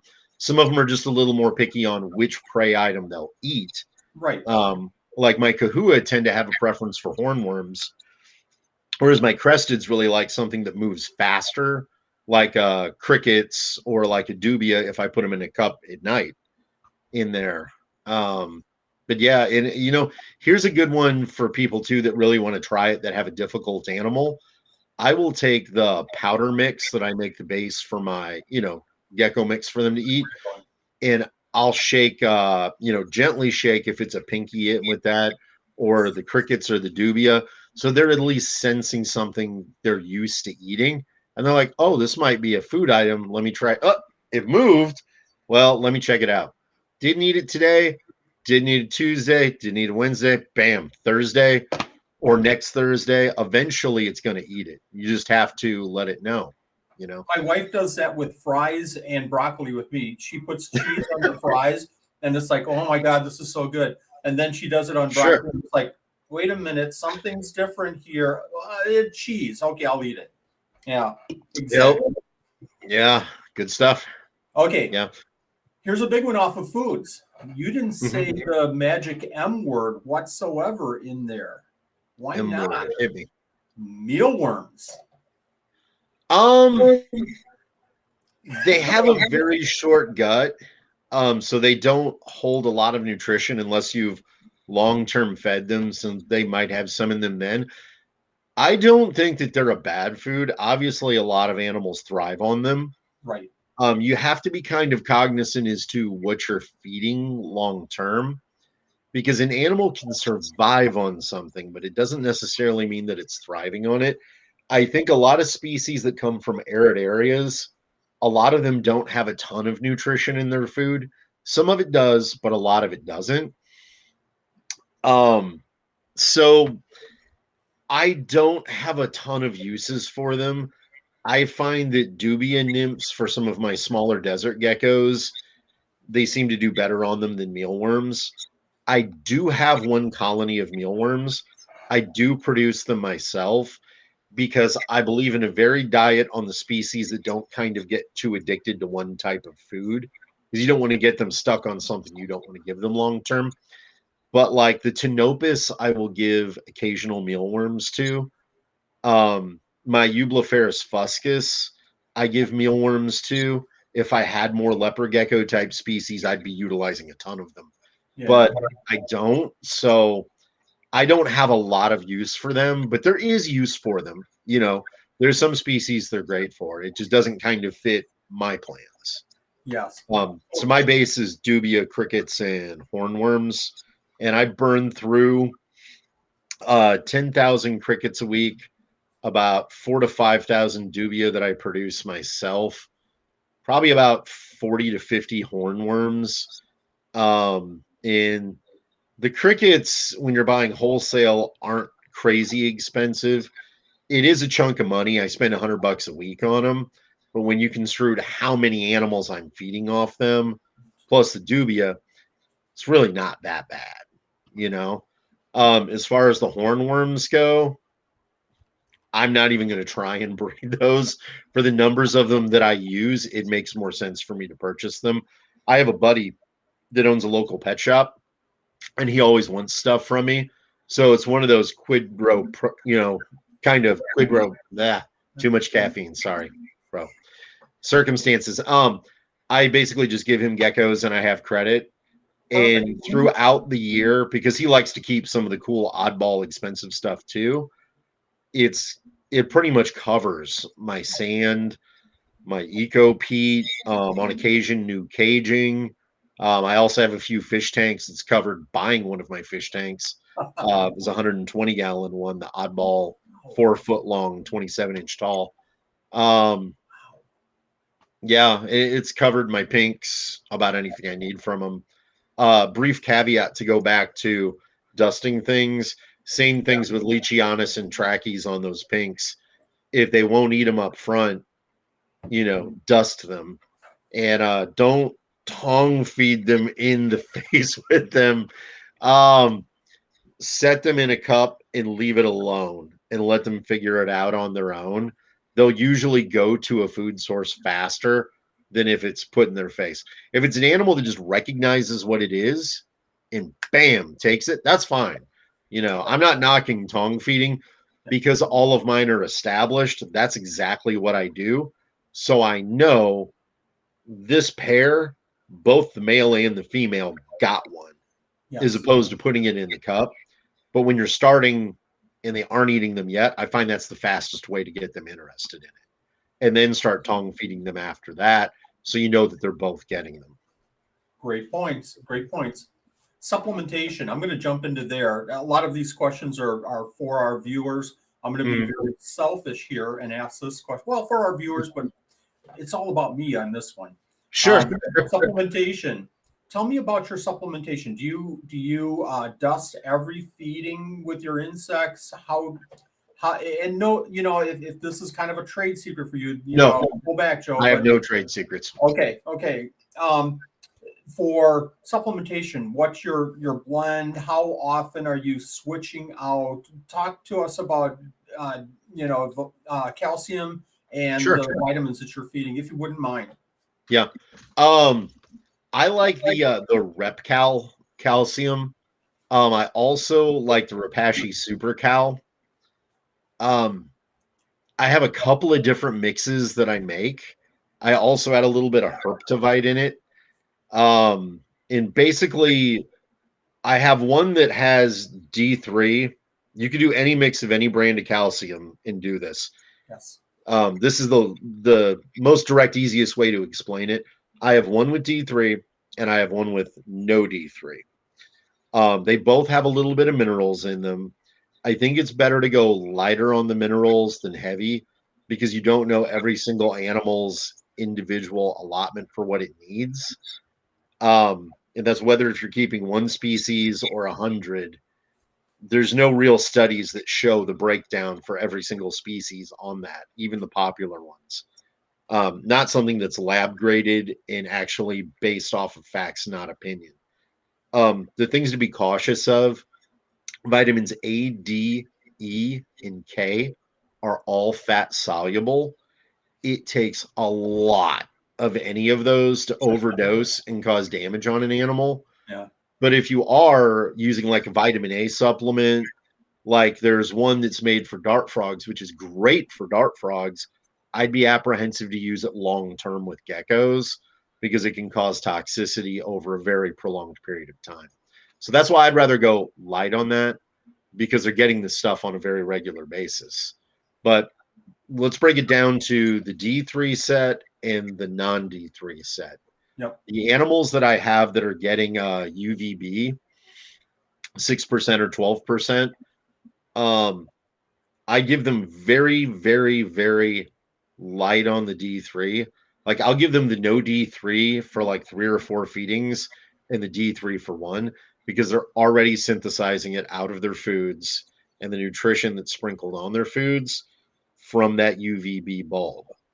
And here's the thing: if you take something sensitive like a smaller Strophaurus and you have 12% UVB and you're giving them high doses of vitamin D, you're double hitting them. Yes. It can activate a gonadotropin hormone that can cause them to overlay. You can cause toxicity in their system. And it's not one of those things where it's going to happen overnight. But I've noticed to have Strophaurus that will breed for you, you know, depending on the species, anywhere from 5 to 8 to 9 years. Doing it the way I'm explaining it is far better, because if you do the D3 and the UVB, they're going to breed for 1 or 2 seasons and they're going to crash. But you know, I mean, another thing to hit too is like the expenses of owning a business with geckos. You know, a lot of people would probably presume that it costs a lot. I mean, 2/3 of my electric bill is from the collection, possibly more than that. When I tried to audit it out per watts, that's about what it averaged. And a monthly electricity bill for me is about $700 a month in the spring and the summer. And in the winter, it goes down to about 550, something like that. In an average month, between the crickets, the food for the dubia room, the food for my tortoises, basically all of the food bill, the hornworms included in any pinks I might go through, it's about $600 to $650 a month. You know, you average out your substrate stuff, and I'm getting it all in trade, but that's stuff that I could have sold for cash. Right. So it's still an expense. I do an audit every year to see how much it cost me per month. Last year, I think it was right at about, it was about $15-20 shy of $1,300 a month to run my collection. That doesn't include new enclosures. That doesn't include new animals. That doesn't include, you know, No, it doesn't. I'm guessing it doesn't include replacing a light bulb fixture because it went out. Things like that. Well, I did include the UV bulbs on that, in heat sources like heat tape, heat pads, because I replace my heat tape every 4 to 5 years in my racks. So I divide it by 5, because if I'm going to do it every 5 years. Yeah, and one of the things I think a lot of people don't realize till they're a business is there's a big upside and then there's the downside. Okay. Your average rate of taxes as a small business is around 40 to 46%, depending on what type of business you are. Bigger businesses sometimes get a much better rate than that. Not sure why. They're established and don't really need it, but that's neither here nor there. I'm looking at what I've got to deal with. Yep. So if you're going to start a business, please save your receipts from day one. Fortunately, somebody told me this and I did it. But those receipts are deductions. Anything you spend on your business, the first few years, you're going to take losses because it takes time to get those animals to a breeding size. So you can expect for that to happen. If you already have an established collection, you're already producing, that's probably not going to be a problem. But I mean, expect to, by the time all your deductions are done, if you're putting everything all out and open and on the books, you're probably going to pay about 10 to 15% after deductions of everything that you've made for the year. So it's really not that bad. I mean, I don't get a tax return obviously because I'm paying taxes. And when you're on payroll at 21 to 24%, at least in Missouri, you're getting a chunk of that back usually at the end of the year, which knocks that down some. But Yeah. yeah, it's not too bad. I mean, it's not that much different than payroll taxes. You just have to be prepared. You have to leave that extra set of money aside so you don't get hit with it when it happens. And you also have to realize that, like, this is depending on where you are in the country, but like for me in the winter, I'm shut down for shipping for 6 to 8 weeks. In the middle of summer, I'm shut down for 8 weeks about, sometimes as far out as 10 weeks because I'm not going to ship something in inclement weather where it may get hurt. It's better to wait. So you have to plan for those things. And when you really want to buy all the cool geckos, you have to just put it aside and it doesn't exist. And the big upside to that too is once you've established a collection like that, I probably actually buy 20% of the geckos that I get in a year because the rest are all in trade. You Yep. know, it's Yes. I always have people contacting me for that. And I'm going to be upfront. I'm very choosy about the trades that I do because on an annual basis, I will bring in probably 5 to 10 new species and then I'll release because I'm at that maxed point. Anytime I bring a new species in, it means I have to let something else go in Yep. order to have the time to maintain quality. But it's a lot of animals to keep up with if you aren't organized with it. Yes. You Yeah. made a point, and I want to emphasize this so much. When you said you bring in so many animals a year Mm-hmm. because you have you have to maximize and balance your time. You didn't say there's only so much room that I have. You said there's only so much time that I had. And viewers, listen to this. It's not about getting geckos because you have or getting geckos or reptiles or anything. It's not about because you have another tank that's available, another enclosure. It's Oh, yeah. about can you really dedicate the time to getting these in? And we all do the impulse buy. I walk by this guy's booth at shows called Joe Hupp, and it's like, I don't know anything about this gecko, but I want it so bad, and I'll buy it. But I know I have the space at home, and I know I have the time. You just kind of have to balance that a little bit. Yep. Yeah. Another And point. the time to learn about something that you're going to buy, and you already know this, I'm saying this for the Yeah, viewers, yeah. is preemptive. It's before you get the animal. You want to know that you can meet its needs because it's unique to have 4 different rooms with 4 different climates. I can pretty much get about anything and I know I'm going to be able to figure it out. That doesn't mean that I don't learn about it before I do. I consider myself permanently an intermediate hobbyist because you should make yourself stay hungry. You should always be willing to learn Yes. and always go out and do as much learning and learn as much as you can from um, being objective. One point I want to double back on because we were Yeah. talking about food Yep. is hydration because hydration is just as important. Yes. Um, the ways that geckos get hydration is through their food, obviously potable water from spraying or a water bowl. Um, and the food is so important. And for most people, that's a duh. I know, I hydrate, I use water crystals or I have those chicken water things, that they can drink the water out of the bottom of.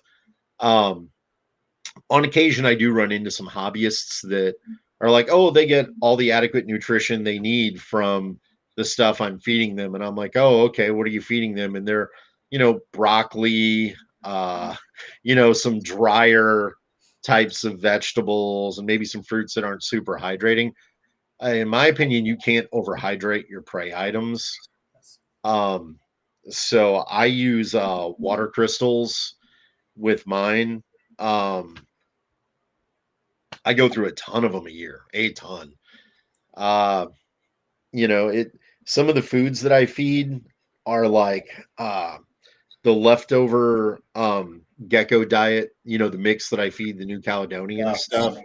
And caveat, all of my tropical geckos, even the ones that don't eat fruit, I give that to them a couple times a month because most of them don't run into rotten fruit on a daily basis, but they do on occasion. And my opinion is if they'll eat a little here and there, that's fine. I don't give it to my desert stuff because the majority of it wouldn't run into it. Just because it can eat something and will doesn't mean it should. You put a steak in front of me every meal, I'll eat it because I want it. Doesn't mean it's good for my cholesterol. I use the example of chocolate covered peanuts, but steak yeah, is a good those are good. example. Yeah. But like the things that I feed my invertebrates, I do a lot of fresh kale, collard greens, mustard greens, turnip greens. Yes. And I'll chop them up and I'll shock them. Here's my restaurant experience from when I was a lot younger. I shock them in cold water before I put them down there, and I kind of shake them off a little because you don't want to put like dripping wet stuff in there. So it really fills that with as much hydration as possible. I do a lot of carrots, a lot of sweet potatoes, zucchini, squash. Pumpkins are my favorite. Yeah, pumpkin's great. Yeah, and my tortoises love them too. I've got a group of star tortoises. But that leftover gecko diet that I have, just recently, within about the last 4 months, I started using it's this diet. Oh man, total brain fart. I know the name of this. Missouri. Yeah, the one that makes all the different zoo nutrition things. They have an invertebrate diet. Unfortunately, it is not available in the jumbo bag. So I have to pick it up by the small bags. Okay. But it's got a lot of good nutrition and not too much of certain things in it. So I like that a lot. Sometimes I'll do cereals too. I like Cheerios, just the plain regular ones. Yeah. Because if you look at the nutrition on those, and same with the total cereals, they have like a third of your daily allotted amount, 50% of your daily allotted amount. It's not like a lot of health nutrition stuff where it's like 5,000 milligrams of, whatever. It's got a good amount of nutrition, but not too much. So sometimes I'll grind those cereals down and I'll make a little tub out of it. And I'll put like a little bit of Gatorade in it or a little bit of water in it to just hydrate it. So that's more hydration going into those invertebrates. But I think sometimes people can look at it at either extreme. I think sometimes people can say, well, they're roaches. Why am I even worried about what they're eating? They're going to eat anything. I'm going to throw cardboard in there and they're going to eat that. And they then would. yes, exactly. But then on the other extreme, I think people focus, unfortunately, on it has to be this amount of protein. It has to be this. It has to be this. So I think that there's a good balance there. I don't think that it has to be so specific, but I also feel like there are certain needs that all roaches have to be met that then will make them healthy. Yeah. We don't want our roaches, breeding, then 4 months later they're all dead. Yeah. So there's a balance. Yeah. And prey item size too, people the across the head for the length of the prey item. It's a good rule to go by because people will say, well, in the wild, nobody's regulating the size of the prey items. And that's true. And some animals do die in the wild from taking on too big of a prey item and choking on it. And the other thing too is it's not their only food source in an enclosure that they're going to starve or they're going to try and eat it. So being cognizant of prey size for the people that are brand new, super important. Super, super important. I want to get back to, I mean, we could go off on this. We could talk for hours and hours and hours on food for our geckos, for our reptiles. But I want to get back to a question that I have that somebody actually sent this over to me on at one point. And it is, and I love this question because it kind of it'll make you think a little bit and Sure. kind of pause. But if you could pick out, and I know you have tons of accomplishments in the gecko world. You've done you're again you're a national speaker. You've raised and bred some of the most renowned, difficult geckos out there. But if you were to pick one accomplishment that you're probably in the gecko world, one accomplishment that you're most proud of, what would that accomplishment be? Ptenopus carpi. It's a species from the southern part of Africa that it comes from a very harsh, very changing environment. They're not easy to breed. I would say they're upper end of intermediate level to keep alive for most keepers. I don't know any keeper out there that's kept 100% of the babies alive from them. Really? My first year that they were breeding size, I did okay. My second and third year, I smashed it. I did great with them. I had almost no losses. But then I started to think about, should this animal be in captivity? Because a lot of times you get people in the hobby that are, gimme, gimme, gimme, I want to work with this. But you have to think about, this isn't just for me. I have to find somebody that can take care of these animals that's going to want to buy them. It's not just selling them. It's like, and I'm not trying to offend people, but I've turned people down on buying certain sensitive species, and I'm polite about it. I don't like having to do it, but first and foremost, I know it's not going to be good for that animal.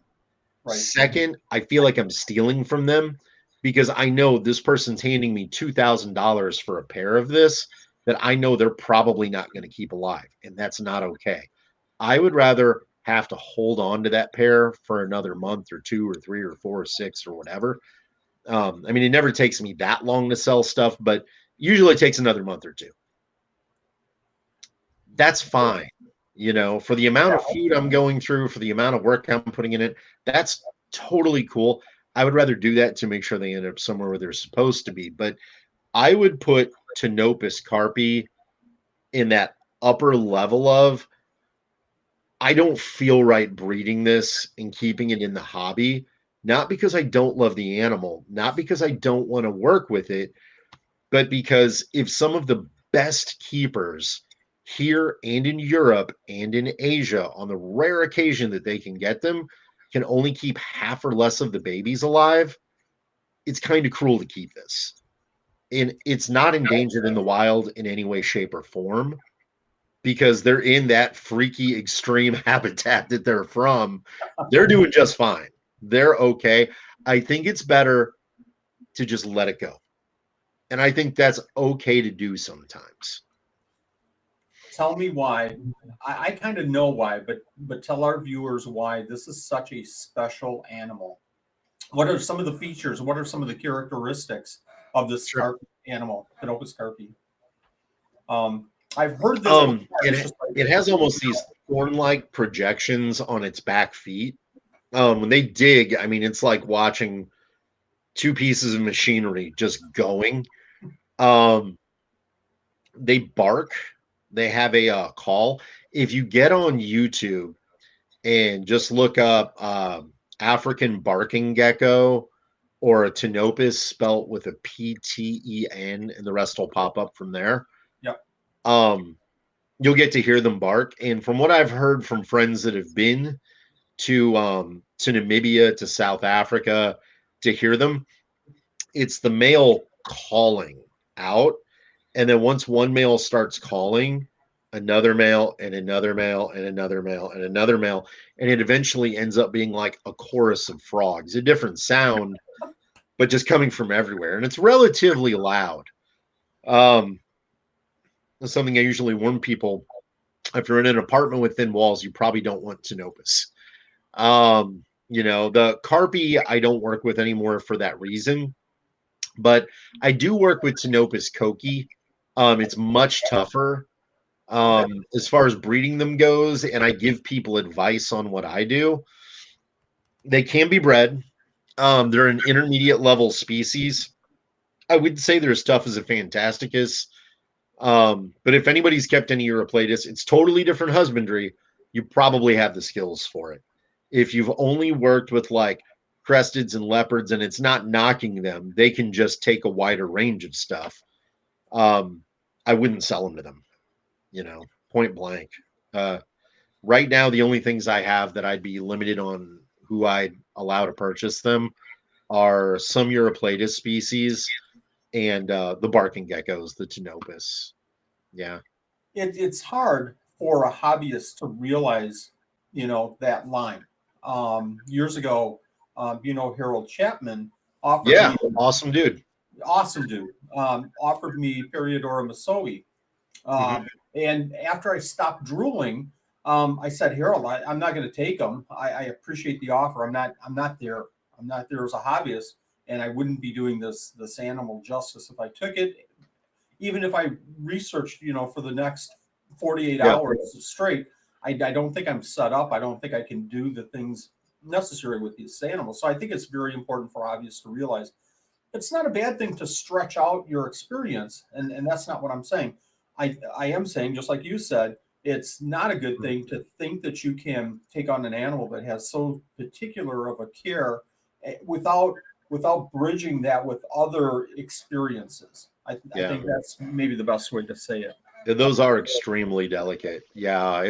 That's another one of those few species that some of the best people out there get them, can't even keep them alive, much less breed them. And then a few people do, like Roger Rocks Yes. in Europe, smashing it. That dude's knocking it out of the park with them. He's doing great.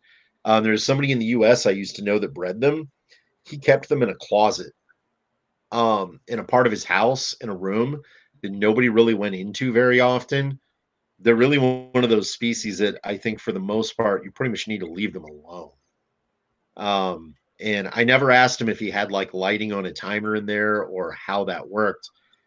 Uh, but yeah, and it's one of those things that you fortunately they weren't imported out in giant numbers, because I hate to see something that's just going to get imported out of the wild like that. That's going to do like that, unless it's going to very experienced people that are trying to keep it alive, is an SSP program or a backup in case they go extinct.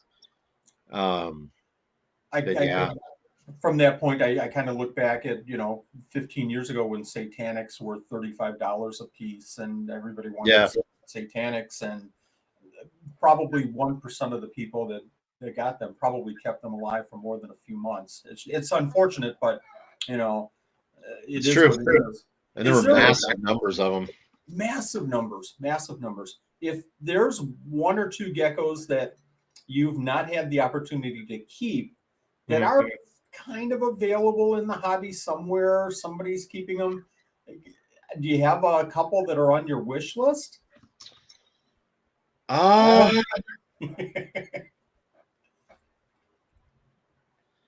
there's a few out there, but I can't get them.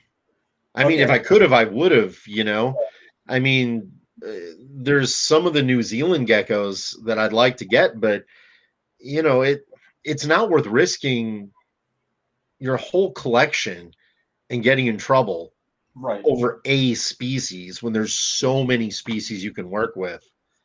I think they're cool, but I'll pass, and I've been offered a few times. People from Europe are like, I can get them in, and I'm like, no, no, no, no, no, no. I appreciate the offer, but no, that's okay. Are you Um, talking? Are you talking about the Nautilus, or are you talking about a different gecko? I know there's a all over handful. 40 species of them, but yeah, there's a few Nautilus that would be on that list. Yeah, there's a lot of cool geckos there. Huge taxonomic change happened a bit ago. A lot of new genera or new genus. Yes. popped up everywhere in there. Um, yeah, yeah. I mean, the only thing that I don't have right now that I can't get that I'd really like to get would be Agamura persica, which is the Iranian spider gecko. They have very, very long limbs, very unique animal. I had them, I want to say 7, 8 years ago. And it is the only gecko project that I didn't manage to produce. And I'm 99% sure I know what I messed up. So I would love to get an opportunity to get those back because I'm pretty sure I could get them going well. I was getting a lot of fertile eggs. Typically, with arid species of geckos that lay hard shelled eggs, you're taking them and putting them in a container with a dry substrate. And you're putting like a little 1 or 2 ounce cup of moist incubation clay in there. The eggs go in the dry substrate. The incubation clay is for ambient humidity. After I moved them and still had some eggs that I thought were going to hatch, um,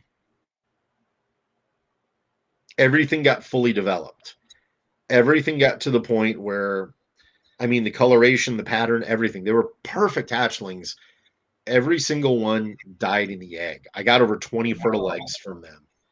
And the eggs, when I felt them, when I realized they were at a point where they weren't going to come out and they were probably dead, I popped the eggs to try and figure out what was going on. And the eggs, and they weren't getting too much calcium, it wasn't excessive, were very hard. They weren't like overly thick, they were hard. So I think they must be finding areas with a large amount of humidity, like below scrub plant roots or something like that. They're not great diggers, maybe just in an area that holds humidity to it. I think the eggs didn't have enough humidity and they were getting hard and they couldn't make it out of the eggs. So I think if I was going to do it over again, I would do like Uroplatus instead of a dry substrate with a moist cup. I would do a moist substrate for the whole thing and then use small cups for each individual egg with a dry substrate. So it would be way more humid so those eggs wouldn't get hard. Yeah.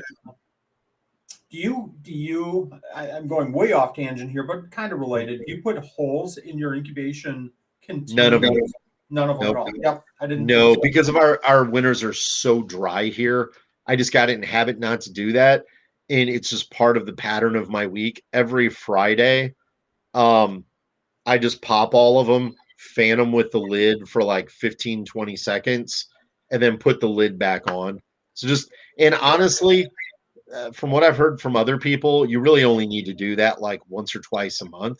But I do it weekly just to monitor things. And something else to mention, if you have an ugly, ugly egg that looks like it isn't going to hatch, if it isn't smelling really bad or affecting other things, let it go. Yep. It ain't going to hurt to leave it in there as long as it isn't smelling bad. I have had stuff hatch out of eggs, and I don't have very many eggs that look bad. But on occasion, if you have enough eggs, you're going to get some. I've had stuff hatch that I swore that egg was not going to hatch.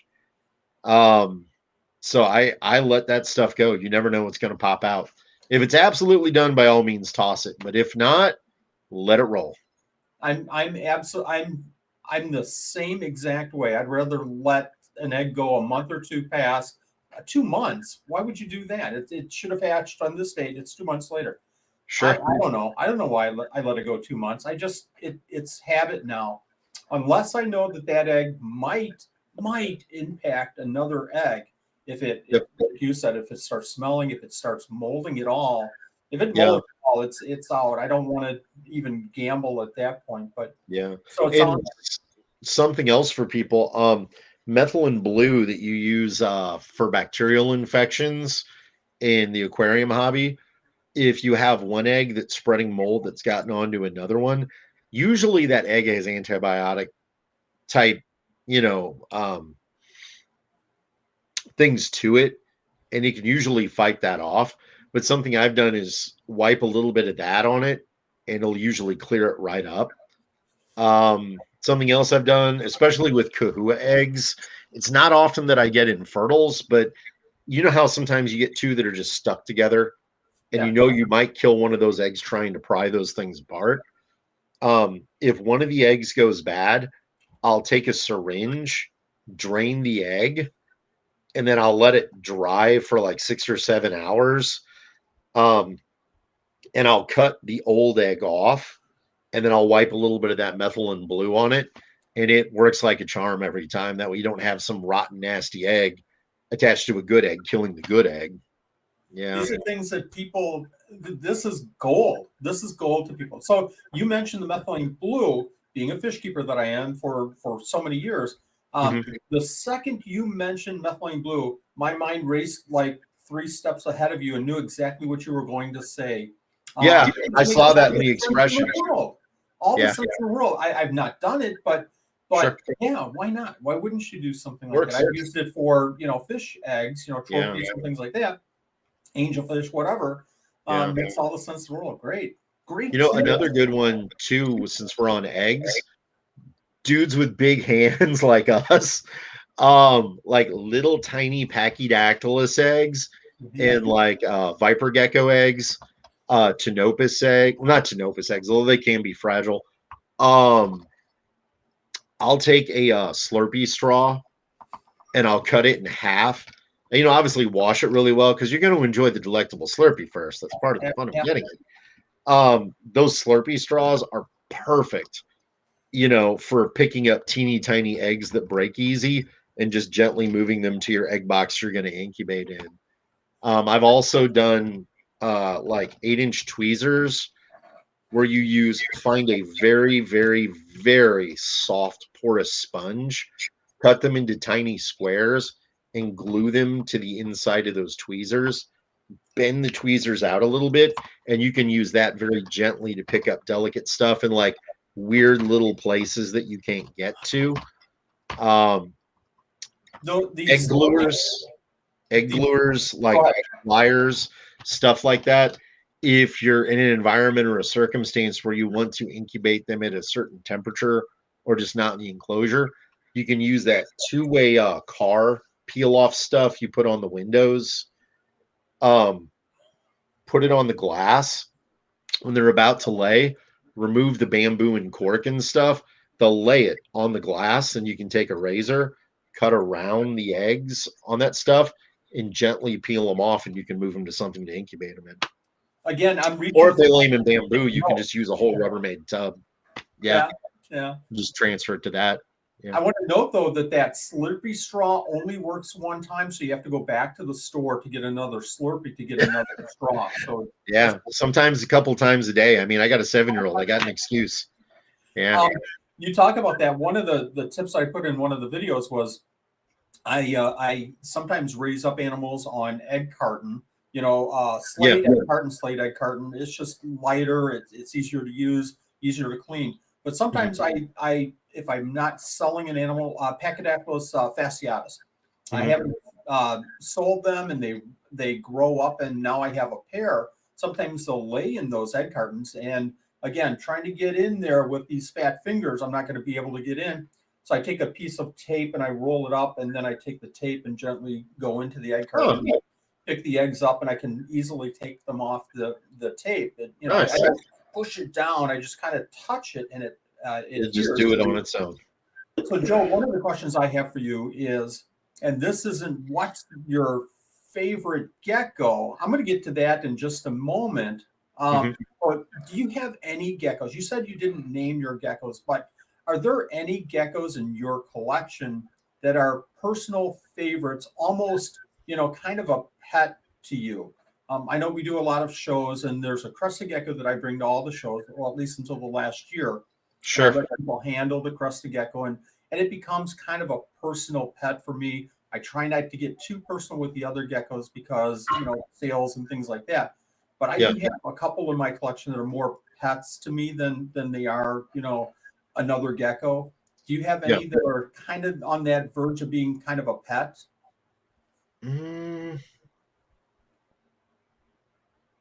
Got a few Nephrurus that I'm fond of, a few knobtail geckos. The star tortoise is I would probably say, even though they're not a gecko, they're probably the biggest pet in the whole collection. I really, really like turtles and tortoises a lot. I'm not in a good part of the country to have a good sized collection of them because the extremes of our winter and our summer in Missouri. Um, but I really, really like those. They're probably like if I was to take, because I'm not just into geckos or just into reptiles or reptiles and amphibians. I'm into zoology as a whole and paleontology. I'm into everything that is alive or was alive. But star tortoises are easily in my top 10 favorite, like of anything that was ever alive. I love Sri Lankan star tortoises. They're cool. I feel bad. I wanted to mention your interest in paleontology in the beginning, and I forgot all about that. No, it's fine. I don't look. I try not to look at my notes, but I had it there, and I forgot all about that. But I have a lot of hobbies, so I'm all over the place. Yeah. I think we all do to some regard or not. But I mentioned that I had two questions, but I'm going to kind of throw a 1A in there talking about pets. Your daughter. I spent a lot of time with your daughter. Does your daughter show interest in your hobby, your business, your pets, your turtles? How did she relate to this? She's been called she's a chip off of me. Yeah. Yeah. She goes down in the gecko rooms with me after school. She has certain ones that she has names for that she's named. She's pretty much into anything she can do. She's got the same my brain won't shut off. I constantly need to be doing kind of personality trait. So like she likes going kayaking with me. We'll do about 20 minutes of jujitsu before bed every night. And then we'll watch some videos on YouTube or read a book. She likes biking. Pretty much any hobby I do, anything that's physically active, she's super into. She was in gymnastics classes for a long time. In the same place that has the gymnastics classes also offers ninja classes. They're not martial arts. It's the have you ever seen American Ninja Warrior? Sure. Where they run, they run like the obstacle courses. They have those kinds of things built into the back of this place. And she was like, why am I doing gymnastics when I could be doing that? And I'm like, I don't know. Why are you? So she chose to do that over gymnastics. Wow. So next year, and then I'll end this sidetrack. Next year, if she's still sticking with it and liking it, she's at an age where we're probably going to pull the playground out of the backyard, and then I'm going to build her like a run wall and a few obstacles and things she can go through. So outstanding. She's a chip off of me. She's constantly active and doing something. Yeah. Our granddaughter comes downstairs and she helps me do everything. She cleans the enclosure. But one of the first times she came down when I had isopods, she walked over and she's watching me open the containers. I opened the dairy cows and she said, "Those are my dairy cows." What do you mean they're your dairy? Those, I like those. Those are mine. Sure. So they've been Crystal's dairy cows from that point on. So the points that you make about your family, if I didn't respect you for the geckos that you're doing, for all the things that you're doing in the hobby, for the education that you're providing, if I didn't have respect for that, I certainly have a ton of respect for you for what you do with your family. So keep up the good work, Joe. Sure. Much appreciated. That's outstanding. So I'm going to get to my favorite question of this whole session that I've been waiting to ask you. But we all have our favorite geckos. We all have this is the top, for me personally, when I got out of the hobby for a while and then got back into it, and I said, I have to have these 5 geckos. And one of them was Periodora androyensis. One of them was Philsuma laticata. I just love the gold dust. So I had I have to have this gecko to be happy with keeping these. Everything else doesn't matter. I just have to have these geckos. If you had, I'm going to pose this, and I know that this is kind of like picking your favorite child, but if I gave you the question, what are your top 3 geckos? Could you answer that? And what would your top 3 geckos be in your current collection? Right now, and you could ask me this question at any given point of the year, and one or two of them might change because there's so many good options. Yeah. But for right now, I think my number one is Uroplatus ebanawi.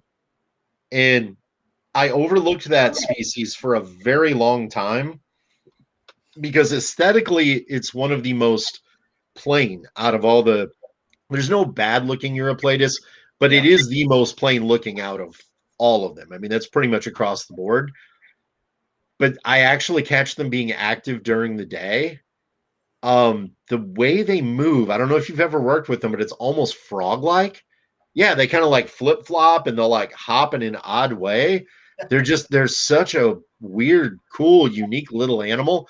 And it probably doesn't hurt that I'm being fortunately really successful with them this year. Probably got about 30 eggs so far. I've got a total of 11 hatched out, and knock on, that's not wood, but we'll just say polyvinyl. If the pattern sexing holds true on the tails and on the animals themselves, right now it looks like 5.6. So that's and brief caveat, then we'll move to the other two. If anybody out there wants to start with Uroplatus and hasn't done them for a while, I highly recommend, if you want to keep them long-term in your collection, do holdbacks out of your first year's production, because a lot of them burn hard and fast and lay a ton. And some of them will mature quicker than others. The larger ones take longer. But by the time yours are done producing, if you hold back from the first year, that next generation will kick in for you, and just keep doing that. It's one of those rare projects where I'll probably do holdbacks from every year. And shout out to anybody out there working with ebanawi that knows their bloodlines. I am looking for bloodline trades. I've got 3 of them lined up right now, but I think I'm going to make this my big project in the collection, that I'm going to get as many bloodlines as possible and just make that a major part of the collection, just because I enjoy it so much. And who doesn't like a Uroplatus, And they seem to be tougher than Fantasticus, and Fantasticus are beautiful. I have them, I breed them, I've worked with them several times, but they're a paperweight.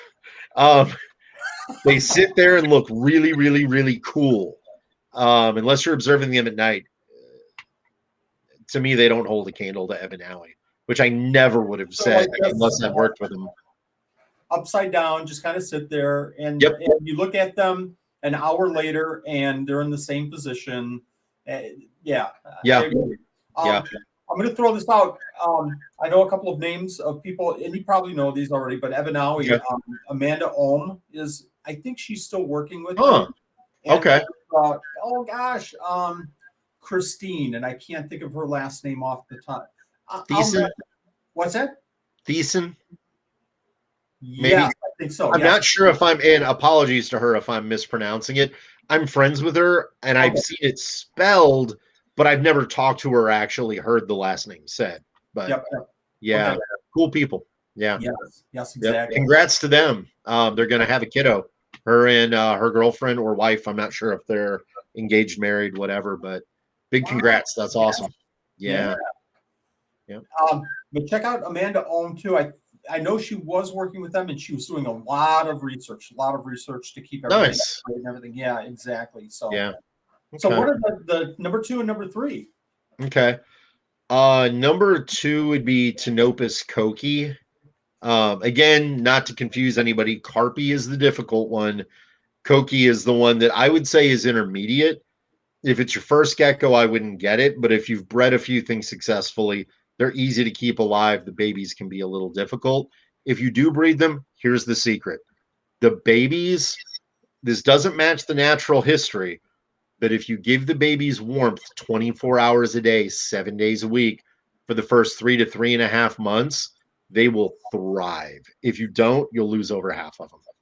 Do you think that it's just a grow? They have to, in nature, they just are continuing to grow and the warmth helps them to grow. Yeah. Right there? And if I've talked to a few people that have been in their actual habitat, Yeah. and one that's actually observed a burrow, like dug it out and checked it out and was Wow. there for scientific research. It's an area where it gets really cold at night. It can get hot during the day. Humidity can be higher than you would assume. And they dig the most complex burrows of any living gecko. And I believe the longest, possibly. I could be off on that, but I know they're the most complex. They're an anomaly because they can have so many habitats within a very varied environment as it is, that it took me a few years to figure them out. I couldn't tell you the exact temperatures they are in the wild at that stage, but I can definitely tell you if you let it drop down into the mid 70s at night, you're going to have half the babies rolling in 2 to 3 weeks. That was my experience anyway. That's amazing.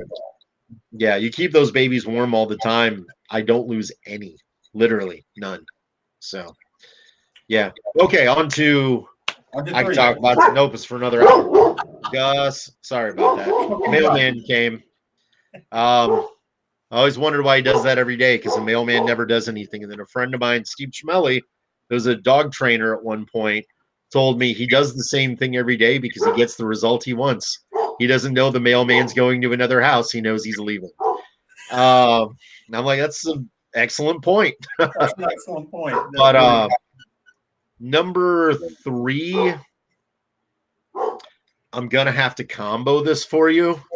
It's either a Heteronotia binoue, which is a cool little parthenogenic gecko from Australia, or it's Gecko vittatus, white line geckos. Wow. In my opinion, they're just one of the coolest geckos. I mean, they almost look painted, you know? But yeah, so I guess that's 4, but hard to narrow it down. I don't know if you've ever seen the New Guinea white line geckos. They don't have orange eyes. They actually have green eyes. And the skin isn't that blonde color. It's like red. I've seen several pictures of them, but I've never seen them available. That would be another one to add with Agamora persica. Although that's re-getting it, I would love to get those. Yeah. That version, that location. I've seen pictures from a couple of places. I've never seen them available. I wish I could get some. Yeah. Oh my gosh. I guess I'm surprised at your number 3 and number 4.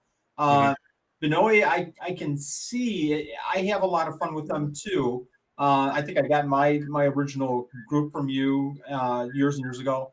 But the Vittatus, that's one of my favorites too. I don't keep them right now, again, because of time.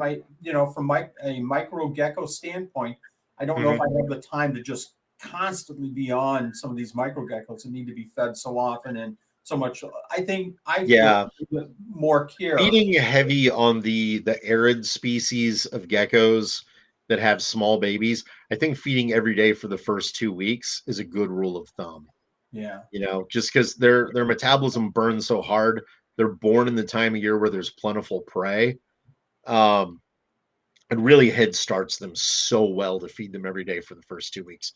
Just small, consistent meals just keeps that metabolism burning and gets good growth on them and makes them much stronger later in life. Yeah. Absolutely. And for the babies, I try to give them a little bit of a variety of different foods as well, just to do that. But the Vittatus, the adults are fun to, from a Clemmerite behavior kind of standpoint. And I kind of almost equate them. They're all over the tank all the time. They're little hummingbirds.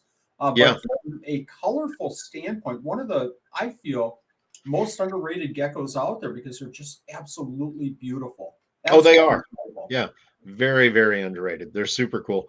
In those Heteronotia, one of the reasons I like them so much is like in the wild, you will find groups of them under rocks in the areas where that parthenogenic one is. It's some of the same habitat as amii. I'm sure they get eaten by them. If you would take like a customer of mine did, this is one of the coolest setups I've ever seen somebody do working in a zoo or in the private sector. I believe it was a 40-gallon breeder. So it's like a 3-foot long cage. And for the people that don't know, Heteronotia are like their body length is maybe a couple inches. They're not a big gecko. They're not super tiny, but they're not big. He took a rock pile on one side and a rock pile on the other, and he put a heat lamp over both. Okay, so 3-foot long tank by 1.5 feet wide, and they will form groups under each one, and they will call back and forth at each other. I didn't even know they could call, and I'd kept them for over a decade, never heard it once.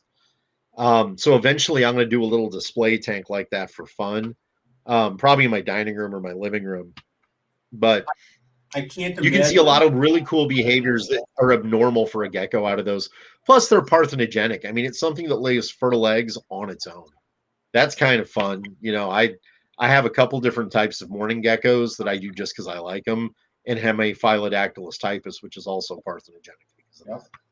Yeah. I thought you were going to say, you know, this 3-foot enclosure and rock pile, and then they come out, and it's like the Jets and the Sharks, and they fight each other with little teeny tiny switch. Sure, a little West Side Story with Heteronocha. Yeah. What a great animal from a behavior standpoint. And I don't know if you mentioned this or somebody else a long time ago to me that they actually will allow their babies to hatch out, and they care for their, I don't know if care is the right word, but they're follow indifferent. Yeah, I've never seen them interact with the babies when I've had one hatch out in there. It might, but they don't eat them. Yes, it might have been somebody else that told me though that they saw them in the wild, or they heard about somebody talking about seeing them in the wild, where the parents will herd prey items to the babies to allow the babies then to eat. Yeah, I think growing with the collection is super important, and never thinking I've got this. I don't ever allow myself, even on the projects I do really, really well with, because there's always something that I don't know that I could figure it out. Like 3 or 4 times a year, I'll actually walk through. I'll have a clip list with all of the species I have, and I'm breeding everything. I'm doing well with everything. But the species I think that I could do the most improvement on, like the top 10 or 15, I'll go through and I'll check through on that. And then I'll go back and I'll do as much research as I can, because I'd already done it to begin with. But you never know what else has come out or what you can learn from other friends that work with the same species. I'll ask other people. It's about constantly learning and never thinking I've got this. That's why I keep that permanently intermediate keeper in my mind, even though some people consider me higher level than that, because I think it's important to stay hungry. You should always keep learning, and that's what's going to, instead of being good, it will keep you great. Much.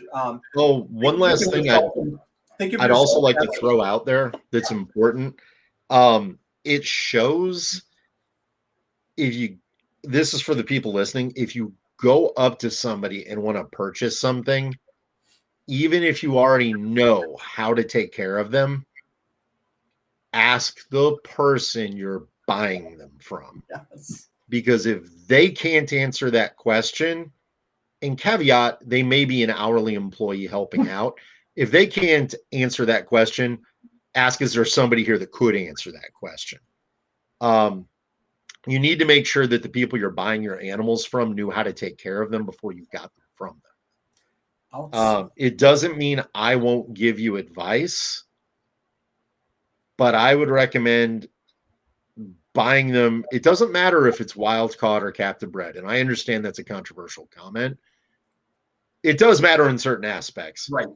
But if you want to not inbreed stuff, things have to come in. That's the only way you're going to get new bloodlines, is if they come in.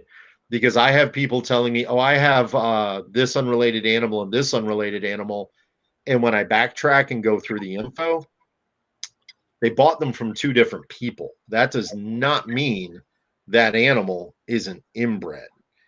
Like Phelsuma clemeri stopped coming in. They came in briefly, like over a decade ago. And I had somebody telling me he had 4 different bloodlines on them.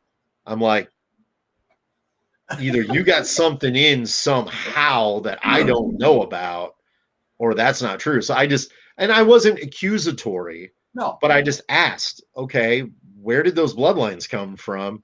it's like, oh, I bought this from this person and that person and this person. I'm like, yeah, those animals have been around for a long time. Sooner or later, it's all the same gene pool at this point. Because all of them bought from the same couple of people that bought from one person. Yep. Right. Yeah. So that's what I'm saying to people.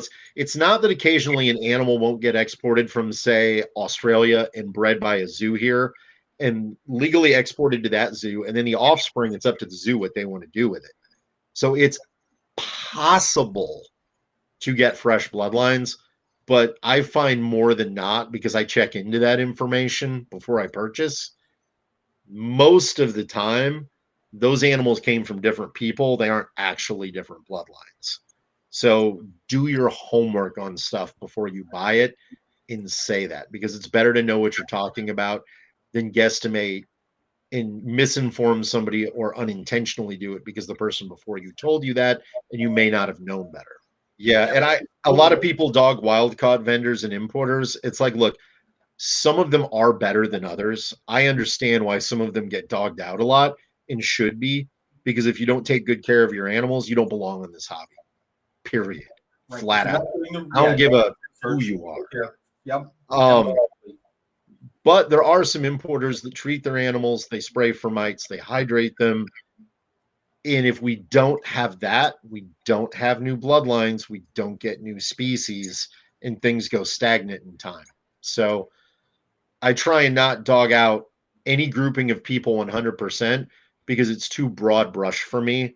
Some of them are actually pretty cool. A lot of them are not, but some of them are. So to broad brush them, it's kind of, insulting to the people that do bring things in, do treat for mites, do hydrate, hold those animals, make sure they're eating, and then sell them. And there's, of course, some people that don't, and don't give those people your business. It is cruel to over inbreed animals, and it's what's going to happen if we don't find a way to get new bloodlines on stuff. And we'll find, again, we could talk 2 hours on this, but we're going to Yeah. find if we keep, this one pile of animals, eventually, the genes are just going to dry up. They're shot. Yes. Yeah, the recidivation rate, the degeneration of genes in health problems in reptiles seems to be much, much slower than it is in mammalian species. Because you'll see birth defects in mammalian species 2 to 4 generations sometimes, depending on the species. Some are more durable than others. Reptiles seem to be a lot tougher about it, like the entire gene pool of Pachydactylus fasciatus, which is a really cool animal, started from 2.1 over a decade and a half ago. Wow. And those just seem to handle it really well. And this is the last time I'll take us on a tangent because I know I'll keep talking all day. But these came in one time from one person, and it was 2 males and 1 female. Most of them aren't even showing pattern breaking yet. And you have to keep in mind with that species, they live in groups in small rock piles, and they've evolved to have to breed back into each other or they wouldn't exist. Like parthenogenic geckos, there's no genetic diversity in something that produces from itself over and over and over, generation and generation and generation. They seem to do pretty well. But you take something like crested geckos, which are a super awesome animal, you look at the founding pool and how many animals there are now. I'm actually looking into getting some ones out of Germany legally exported that are like F2, F3 animals that are pretty fresh, just to unmuddy some of the gene pool a little bit. You can't do the whole thing. Right. And they seem to handle, like Pachydactylus fasciatus, they seem to handle it really well. But I'd like to see some new genes instead of just back into each other. But yeah. It makes it fun, doesn't it? It does. It does. Yeah. When you have, Morse that seem to do just fine and they have no health problems, that's awesome. If that's somebody's thing, more power to them.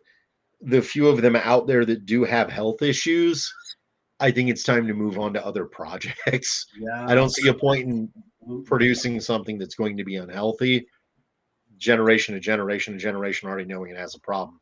Exactly. You can let that pass out and work on something else. There's so many different options out there. There really are. Absolutely. Yep.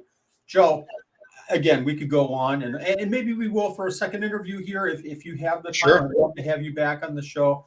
Yeah. I think mentally I wrote down about 98 different great points that you have here, of which 97 I didn't ever know about. So, again, I kept trying to write these down physically without remembering that we're doing a recording. So I'll be watching this video over and over and over and over again. Sure. So when you have my phone number. So if you want to know something, just call me. I appreciate that. I really do. I Yeah. appreciate the time that we've had here. This has been above and beyond from you. You're a wealth of knowledge. You're, again, national speaker. People, if you have the chance to listen to Joe Hupp at one of these, national conventions, take it, because he knows his animals, he knows his stuff, and he's willing, and most of all important is he's willing to share. Joe, I really appreciate you being on the show today. Yeah. Thank you very much. For sure, Wally. Have a great one, bud. You too.